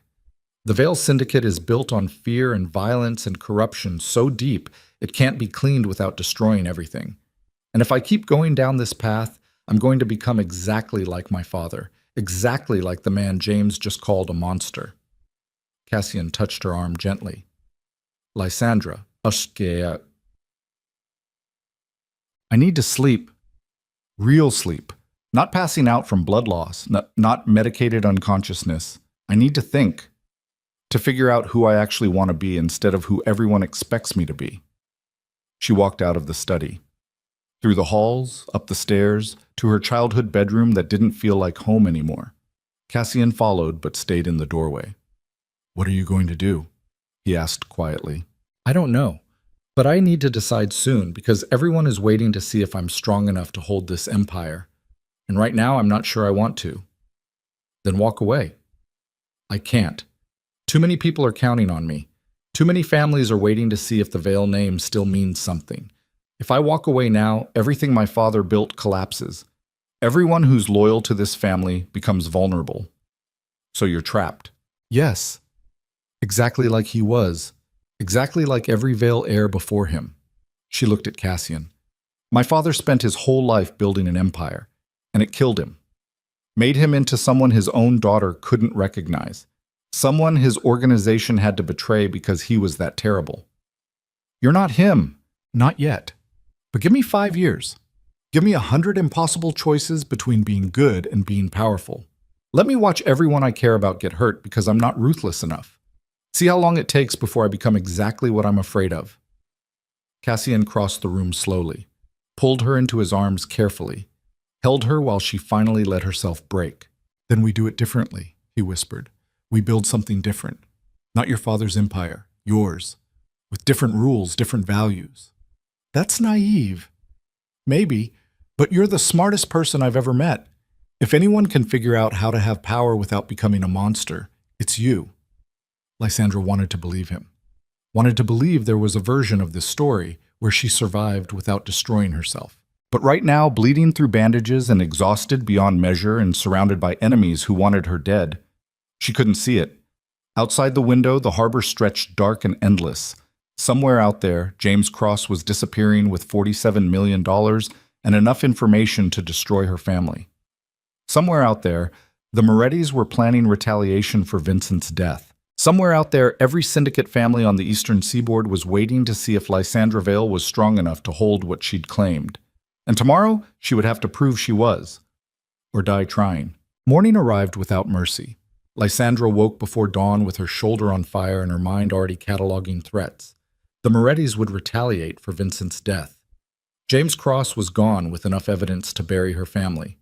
KL had signed away his empire, but the humiliation was spreading through social circles like poison. Every syndicate operation on the eastern seaboard was watching to see if she could actually hold what she'd violently claimed. She dressed in darkness. Black suit. No sling despite the surgical staples still holding her shoulder together. Pain was just another form of information now. It told you that you were still breathing. Cassian was waiting when she emerged from her bedroom. His expression said he hadn't slept either. The Morettis sent a message an hour ago, he said quietly. They want a meeting. Tonight. Philadelphia. Their territory. Just you. Obviously a trap. Yes. But if you refuse, every family interprets it as weakness. You'll spend the next decade fighting territorial challenges because everyone believes you're too afraid to face your father's killers directly. Lysandra looked at him. This man who had loved her silently for 8 years, who had killed for her, who was now telling her to walk into certain death because it was the only strategic move left. You think I should go? I think you don't have a choice. His voice was rough, tired. But I'm going with you, Marcus too, and 50 of his best people positioned throughout the city. We make it clear that if they kill you, Philadelphia burns to ash before sunrise. Mutually assured destruction. It's kept empires from collapsing for centuries. No reason to abandon it now. The family room was already full when they walked downstairs. Elena, Marcus. A dozen others whose loyalty Lysandra still wasn't entirely certain of. They looked up when she entered. Some faces showed determination. Others showed the kind of careful neutrality that meant they were waiting to see who survived before committing. Lysandra didn't sit. Standing hurt less than the motion of sitting down. The Morettis want a meeting tonight in Philadelphia, she said. Her voice carried through the room with the flat authority of someone who had stopped asking for permission. They're planning to kill me. We're going to let them think they can. And while they're focused on that, we're hitting every Moretti operation in the city simultaneously. Elena's eyes narrowed. You want to use yourself as bait. I want to end this war before it actually starts. My father spent decades managing threats, negotiating, maintaining balance, and someone still put 3 bullets in his chest because he wasn't ruthless enough when it mattered. Lysandra met each person's eyes in turn. I'm not making that mistake. The Morettis paid Vincent to kill my father. They're planning to kill me, so we're going to destroy them completely. Tonight. No survivors. No mercy. No second chances. Marcus leaned back in his chair. That's a declaration of total war. Yes. Every family on the eastern seaboard will have an opinion about it, Some will support us. Others will see it as overreach. Then they can voice their concerns while we control Philadelphia's ports and shipping infrastructure. Power doesn't come from consensus. It comes from being willing to do what others won't. Silence settled over the room like smoke. Then Elena smiled, cold and sharp. I like this version of you better than the one who married Kyle Virelli. That woman doesn't exist anymore. She died in a basement with Vincent's bullet in her shoulder. Lysandra pulled a map from the table and spread it across the surface. Marcus, I need targeting packages for every Moretti operation. Warehouses, safe houses, financial offices, political connections, everything. Elena, coordinate with the Volkovs. Make sure Dmitri knows what's happening and stays neutral. If the Russians decide to intervene, this gets exponentially more complicated. They moved into action immediately. Phones appeared, laptops opened. The room transformed into something resembling a military command center planning an invasion. Cassian pulled Lysandra aside. You're sure about this? No, but I'm doing it anyway. There's no walking this back. Once you hit the Morettis this hard, every family will know exactly what kind of leader you are. Brutal, uncompromising, the kind of person who burns entire cities to prove a point. Good. Let them know. Let everyone know. She looked at him. My father tried being reasonable, tried negotiating, tried building alliances through respect instead of fear, and someone betrayed him anyway. So I'm going to be what he should have been, what this world actually responds to. You're going to become the thing you're afraid of. Probably, but I'll be alive, and my family will be safe. That's all that matters now. Cassian's jaw tightened. For a moment she thought he might argue.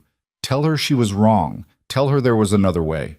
Instead, he said, Then let's make sure you survive long enough to regret it. The drive to Philadelphia took 3 hours.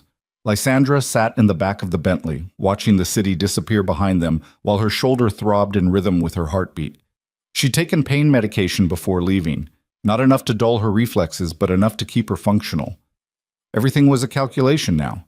Pain versus clarity, safety versus strategy. Marcus drove with Cassian beside him. Elena followed in a second vehicle with 6 additional security personnel. Behind them, spread throughout the convoy, were 40 more people armed with enough weapons to level a city block. The Moretti meeting was set for 9 p.m. at a warehouse near the river. Industrial district. Abandoned buildings. The kind of place where bodies disappeared without questions. Perfect for an ambush, which was exactly why Lysandra had chosen to show up 2 hours early. They arrived at the warehouse district at 7 p.m. while the sun was still painting the sky orange and gold. Marcus coordinated positioning. 20 people on rooftops with overwatch, 15 in surrounding buildings, 10 held in reserve 3 blocks away. Cassian stayed with Lysandra. They entered the warehouse through a side door Marcus's people had already secured. Inside was exactly what she'd expected. Empty space, concrete floors stained with oil and rust, high windows that let in dusty light, and in the center a single chair facing the main entrance, where they expected her to sit, where they expected to kill her. Lysandra walked to the chair slowly, studied it, the sight lines, the angles, the way every window and door provided perfect firing positions for shooters positioned outside. Professional setup, Cassian observed. They've done this before. My father probably sat in a chair just like this one, thinking he was negotiating, not realizing Vincent had already sold him out. She touched the back of the chair. The metal was cold. I'm not sitting here.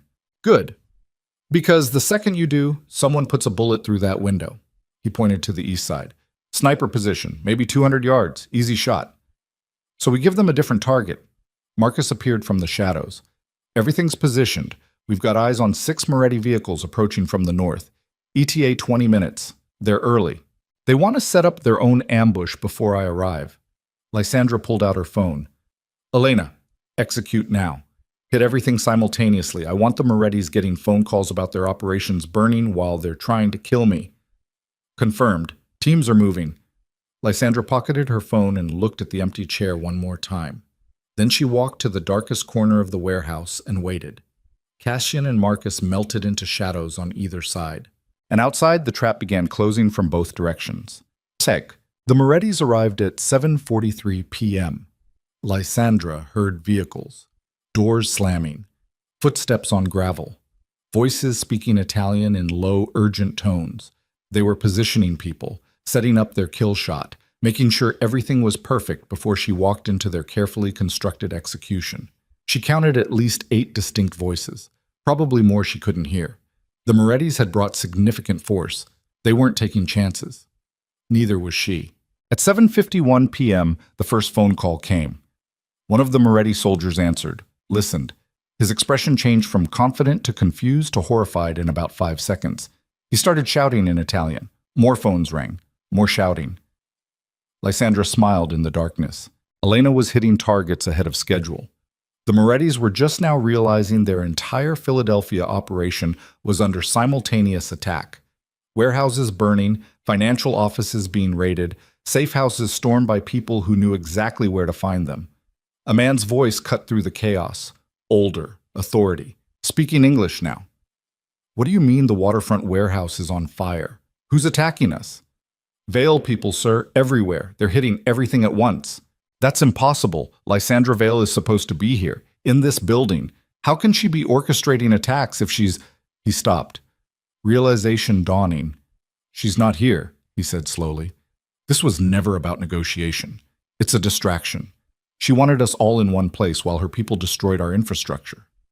Lysandra stepped out of the shadows.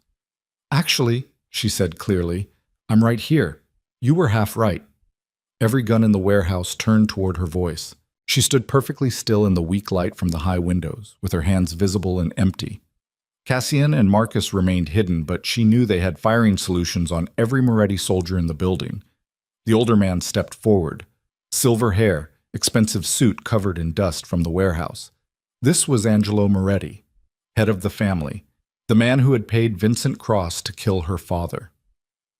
Lysandra Vale, he said, you're either incredibly brave or incredibly stupid. Neither. Just tired of waiting for men like you to decide whether I deserve to exist. She took a step forward. Her shoulder was screaming. She ignored it. You paid Vincent Cross $750,000 to kill my father 10 years ago.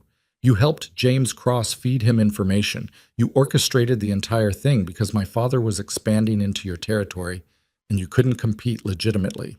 Angelo's expression didn't change. Your father was a predator. He took what he wanted and destroyed anyone who stood in his way. We did what was necessary to survive. And now I'm doing what's necessary. Your operations in Philadelphia are currently being dismantled. Your warehouses are burning.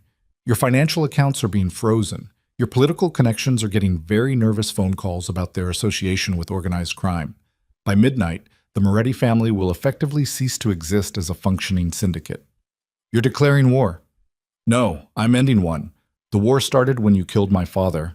I'm finishing it. Angelo's hand moved toward his jacket. 6 red laser dots appeared on his chest simultaneously. He froze. I brought 50 people, Lysandra said calmly. They're positioned throughout this district, on rooftops, in buildings, surrounding this warehouse.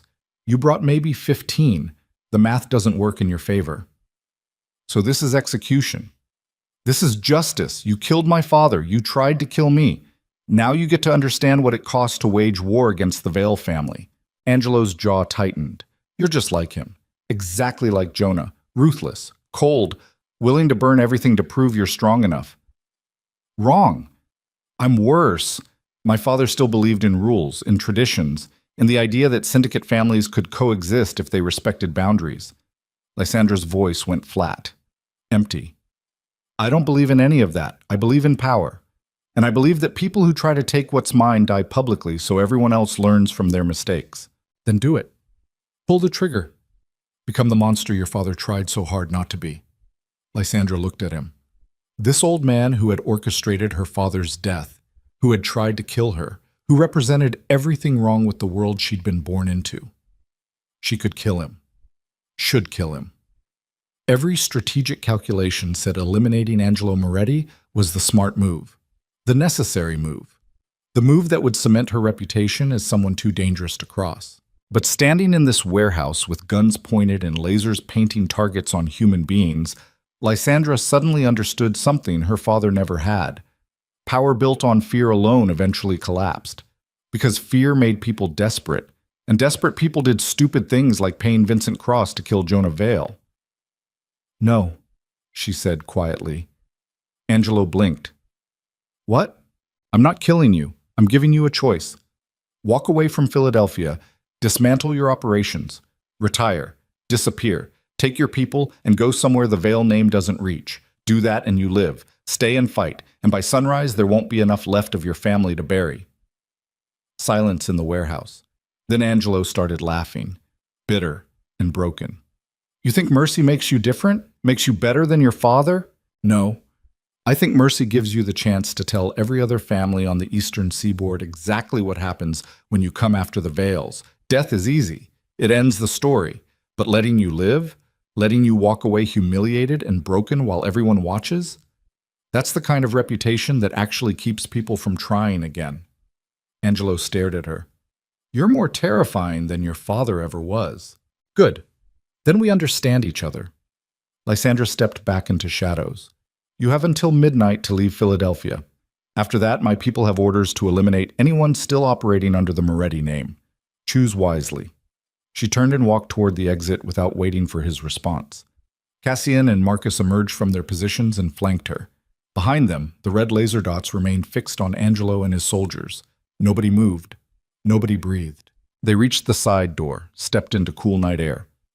Walked to the waiting vehicles while Marcus coordinated the withdrawal. Inside the warehouse, phones started ringing again. The Morettis were learning the full scope of what Lysandra's people had destroyed in the last 40 minutes. Everything. Their entire infrastructure. Gone. Elena was waiting at the vehicles. It's done. Every target hit. 3 small fires that'll burn out. No casualties on our side. The Morettis lost 6 people who tried to fight instead of running. And the accounts? Frozen. James left us detailed financial records before he disappeared. We used them to track every Moretti holding. Their money is locked down tight. They can't access it without triggering federal attention. Lysandra nodded slowly. Her shoulder was bleeding again. She could feel wetness spreading beneath her jacket. The surgical staples had probably torn during the confrontation. We need to get you to a hospital, Cassian said urgently. Not yet. First we finish this. Lysandra? Not yet. The convoy headed back toward the city, while Philadelphia burned behind them in carefully controlled ways. By morning, every syndicate family on the eastern seaboard would know what happened tonight. Would know that Lysandra Vale had walked into a trap, destroyed an entire operation, and let the architects live just to prove she could. Some would call it mercy. Others would call it genius. But everyone would understand the actual message. The Vale Syndicate wasn't asking for respect anymore. It was taking it. Chunk. They reached the estate at 2 a.m. Lysandra made it as far as the front steps before her legs gave out. Cassian caught her before she hit the ground. Hospital. Now. No, just fix the staples. I need to sleep in my own bed. You're delirious from blood loss. Probably, but I'm still making the decisions. She looked up at him through vision that was starting to blur at the edges. Did we win? Yes, completely. Good. Then it was worth it. He carried her inside, up the stairs, to her bedroom where medical supplies were already waiting because Marcus had called ahead. The next hour was pain and stitches, and Cassian's hands working with surprising gentleness to repair damage she'd inflicted on herself by refusing to stay down. You're going to kill yourself, he said while cleaning the wound. Not dramatically, not in some glorious battle, just slowly, by refusing to acknowledge that you're human and humans break when you push them this hard. I'm not human anymore. I'm a Vale. There's a difference. No, there's not. That's what your father believed, that the name made him something other than a man who bled and hurt and made mistakes. It's what got him killed. Lysandra looked at the ceiling while Cassian stitched her shoulder back together. Do you think I did the right thing? Letting Angelo live? I think you did something your father wouldn't have. Whether that's right or wrong depends on what happens next. What do you think happens next? Honestly, I think half the families are going to respect you more for showing restraint, and the other half are going to see it as weakness and test you within 6 months. So I'll still be fighting. You'll always be fighting. That's what this life is. You were born into a war that started before you existed and won't end when you die. The only choice you have is how you fight it. He finished the stitches and bandaged her shoulder with practiced efficiency. There. That'll hold if you stop trying to carry the entire empire on one night's worth of adrenaline. Thank you. For what? For staying. For not walking away when you realized how damaged I actually am. Cassian's hand cupped her face gently. You're not damaged. You're surviving. There's a difference. He kissed her forehead. Get some sleep. Real sleep. I'll be right outside if you need me. Cassian? Yes? I love you. I should have said it 8 years ago. I should have said it instead of marrying Kyle. I should have said it 1,000 times before tonight. But I'm saying it now. I love you. His eyes went bright, wet. I know. I've always known. How? Because I know you. Better than anyone. Better than you know yourself sometimes. He stood slowly. Sleep. We'll figure out the rest tomorrow. He left. Lysandra lay in the darkness, listening to her heartbeat slowly return to normal rhythms. Her shoulder throbbed. Her entire body ached, but underneath the pain was something else. Not peace exactly, but maybe the beginning of it. She closed her eyes and let exhaustion take her. Chegg. Morning came with sunlight and the smell of coffee. Lysandra woke feeling marginally more human. Her shoulder still hurt, but the pain was manageable now. Distant, like it belonged to someone else. She dressed slowly in loose clothing that didn't press against the bandages, made her way downstairs where voices filtered from the family room. The entire organization had gathered. Elena, Marcus. James had been replaced by someone new whose name was Sarah Chen. No relation to Marcus Chen of the steel operation, just unfortunate coincidence. They looked up when she entered. The Morettis left Philadelphia, Elena reported immediately. Every operation shut down. Angelo and his remaining people are headed west, California maybe. Somewhere outside Eastern Seaboard territory, they're done. And the other families? Mixed reactions. The Volkovs are pleased. Dmitri sent a gift, expensive vodka, and a note that said, to new friends and old enemies. Elena smiled. The Chens are nervous. Marcus Chen called this morning asking for a meeting to renegotiate shipping terms. He's willing to accept 40% now. And Senator Hargrove's office released a statement distancing him from Kyle Varelli and expressing interest in productive relationships with all legitimate business interests in the region. Translation, they're all afraid. Yes, exactly as you intended. Lysandra sat down carefully. The motion sent pain radiating through her shoulder, but she kept her expression neutral. And Kyle? Quiet, selling off assets. His lawyer confirmed the divorce will be finalized by end of week. He's essentially disappeared from public view. Good. Let him disappear. Let him spend the rest of his life understanding that he'd had something precious and thrown it away because he couldn't see past his own ego. What about James Cross? Marcus asked. He's still out there with enough evidence to damage us. Let him go, Lysandra said. If he releases the information, we deal with it then. But my guess is he's smart enough to know that dead man switches only work if people believe you'll actually use them. The moment he tries, every family on the Eastern Seaboard will hunt him for being a liability. He'll keep quiet and live comfortably on his $47 million. You're gambling. Everything we do is gambling. The only question is whether the odds are worth it. Cassian appeared in the doorway. There's someone here to see you. Says it's urgent. Who? Celine Marrow. The room went silent. Lysandra looked at Elena, then Marcus, then back at Cassian. Let her in. Celine entered 30 seconds later wearing business casual clothing and the kind of careful neutrality that meant she was operating in enemy territory and knew it. She stopped just inside the doorway, nodded respectfully. Miss Vale, thank you for seeing me. You have 5 minutes. Start talking. I want to propose an alliance, real alliance, not the predatory arrangement I suggested at the Harbor Cafe. Celine's voice was steady, professional. You control the Eastern Seaboard now. I control Northern Territory infrastructure. Together we could create a supply chain that runs from Boston to Philadelphia without any family strong enough to challenge it. Why would I trust you? Because I gave you the information about Vincent when I didn't have to.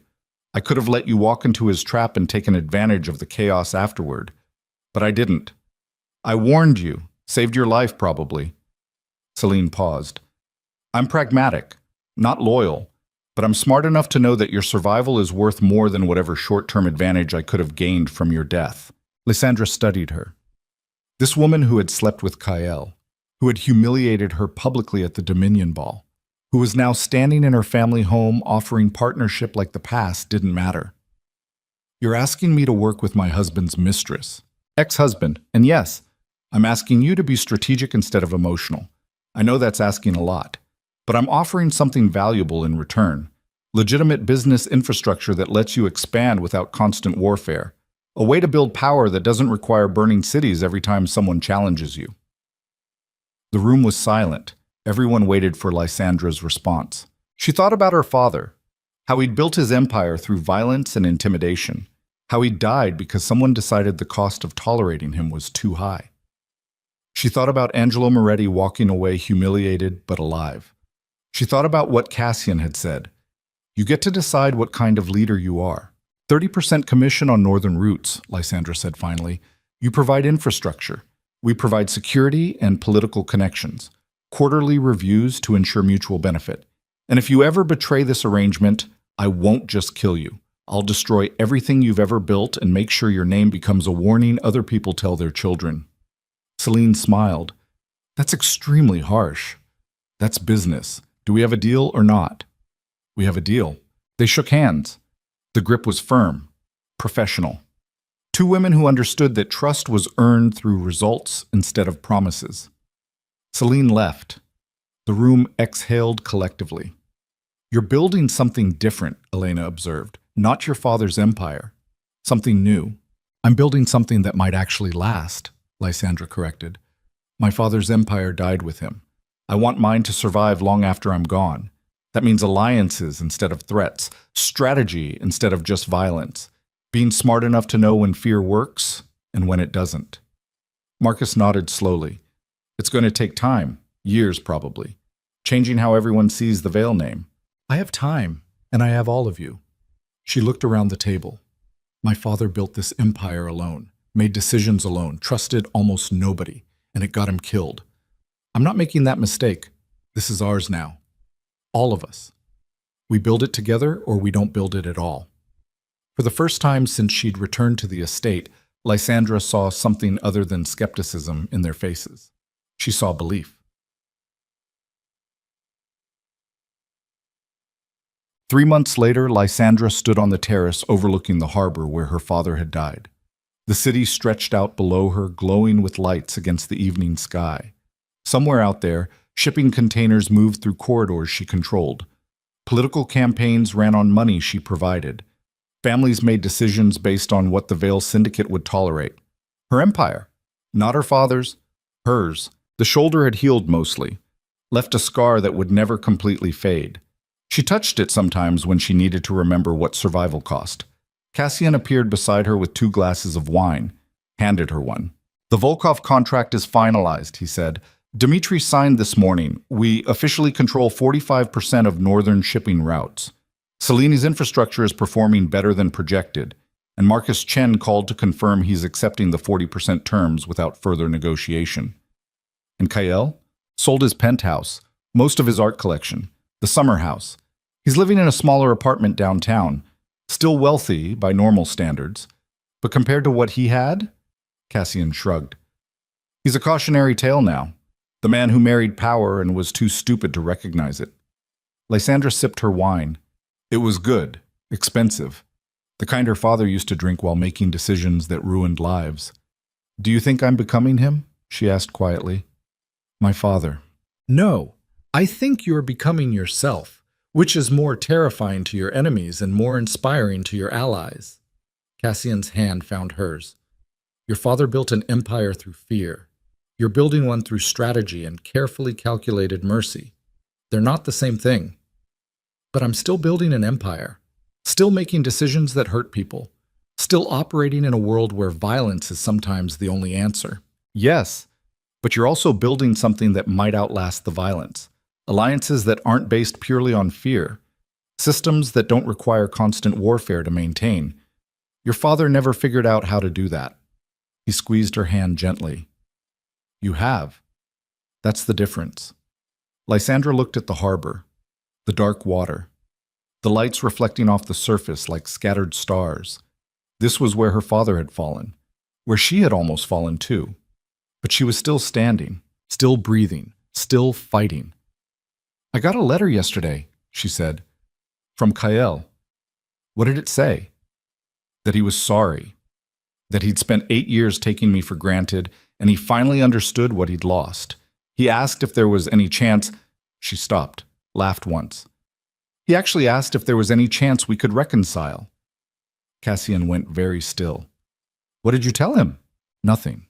I burned the letter, because there's nothing left to say to him. That marriage died the moment he told me I was too invisible for his world. I'm not interested in teaching him how to see me, not anymore." "Good. But I did write him one sentence before I burned it. I wrote, 'Thank you for showing me exactly who I never want to become.'" They stood in silence, watching the city breathe below them. Somewhere out there, enemies were planning moves. Allies were positioning for advantage. The constant chess game of power continued whether she participated or not. But tonight, standing on this terrace with Cassian beside her and the weight of an empire settling across her shoulders like a crown that finally fit properly, Lysandra felt something she hadn't felt in 10 years. Not happiness exactly, but purpose. She had survived betrayal, survived bullets, survived becoming the thing she was afraid of and finding a way back from the edge. And in the process, she had learned something her father never understood. Power wasn't about making people fear you. It was about making them believe you were strong enough to protect what mattered: her family, her empire, her name. The Veil Syndicate had fallen when her father died, but it had risen again, stronger, smarter, more dangerous than anyone anticipated, because this time it was led by someone who understood that survival wasn't about being ruthless. It was about being ruthless when necessary and merciful when strategic. It was about knowing the difference. And Lysandra Vale finally knew the difference. She raised her glass toward the city, toward the harbor, toward the invisible empire spreading beneath the lights. "To survival," she said quietly. Cassian raised his glass. "To survival." They drank while the city glittered below them, and the future waited to be shaped by decisions not yet made. And somewhere in the darkness, in every family and operation and syndicate watching the eastern seaboard, one message was becoming crystal clear. The Veil Syndicate had returned, and this time it was here to stay. Far away in California, Angelo Moretti sat in a cheap motel room watching news coverage of Veil Syndicate expansion across the eastern seaboard. He had lost everything: his operation, his reputation, his family's legacy. All because a woman he'd underestimated had proven more dangerous than her father ever was. He poured himself cheap whiskey and toasted the television screen bitterly. "To Lysandra Vale," he said to the empty room. "The woman who destroyed me without firing a single shot." The news coverage continued. Markets responding to Vale control over shipping routes. Politicians distancing themselves from investigations. Families throughout the region quietly renegotiating arrangements to avoid becoming the next example. Angelo drank and understood something fundamental. He hadn't lost to superior force. He'd lost to superior strategy. And there was no coming back from that. Oh. In a penthouse downtown, Kael Varelli stared at a glass of scotch. He couldn't afford any more and thought about the woman he'd married 8 years ago. He remembered her as quiet, invisible, background noise to his ambition. He'd been so spectacularly wrong. The television showed footage from a charity gala where Lysandra had appeared as guest of honor. She wore black, diamonds, the kind of confident elegance that made everyone else in the room look diminished. Cassian Drakov stood beside her, not behind, not hovering, just present, the way a partner stands, the way Kael never had. He'd spent 8 years making her smaller so he could feel larger, and she'd spent 8 years quietly building an empire while he played at having power. The divorce papers sat on his desk, signed, finalized, official. He was free, and he had never felt more trapped, because somewhere out there, the woman he'd dismissed as too soft for his world was reshaping the entire eastern seaboard through calculated brilliance and carefully applied force. And he was sitting alone in an apartment he could barely afford drinking scotch, and wondering when exactly everything had gone so catastrophically wrong. The answer was simple. The moment he'd looked at Lysandra Vale and failed to see her. Everything else was just consequence. A seat. Back on the terrace at the Vale estate, Lysandra leaned against the railing and let the night air wash over her. 3 months ago, she'd been dying in a basement with Vincent's bullet in her shoulder. 2 months ago, she'd walked into a trap and emerged with an empire. 1 month ago, she'd finalized the divorce that ended 8 years of pretending to be someone she wasn't. Tonight, she was exactly who she was always meant to be. Powerful, dangerous, capable of mercy and ruthlessness in equal measure. Lysandra Vale, not Kael's wife, not Jonah's daughter, just herself. Finally, Cassian wrapped his arms around her from behind, careful of her shoulder, gentle in ways that contradicted everything terrifying about him. "What are you thinking about?" he asked. "Everything. Nothing. How strange it is that the worst thing that ever happened to me turned out to be the thing that saved me." Kael leaving? Kael showing me exactly who he was, who I was when I was with him, how much of myself I'd erased to make him comfortable. She turned in his arms to face him. If he hadn't betrayed me, I would have spent the rest of my life being invisible, being safe, being nothing. You were never nothing. I was to him, and I let myself believe that was all I deserved. She touched his face. "Thank you for seeing me when I couldn't see myself. I've seen you since the beginning, before you married him, before you hid. You were always exactly this." He kissed her, soft and careful and full of promises that felt possible now. "I just waited for you to remember." The city lights glittered below them, the harbor whispered against rocks, and somewhere in the darkness, the Vale Syndicate continued expanding with the patient inevitability of something that understood its time had finally come. Lysandra had returned home, not to the house, not to the estate, but to herself. And that was the only victory that actually mattered. The camera pulls back slowly from the terrace. 2 figures silhouetted against city lights, an empire spread beneath them like a kingdom made of shadows and careful calculation. The woman who everyone underestimated had finally claimed everything they said she couldn't hold, and she'd done it by becoming exactly who they were afraid she'd be. Strong enough to destroy, smart enough not to, and ruthless enough that nobody would ever dare test which version they'd encounter. Lysandra Vale was home, and the eastern seaboard would never be the same.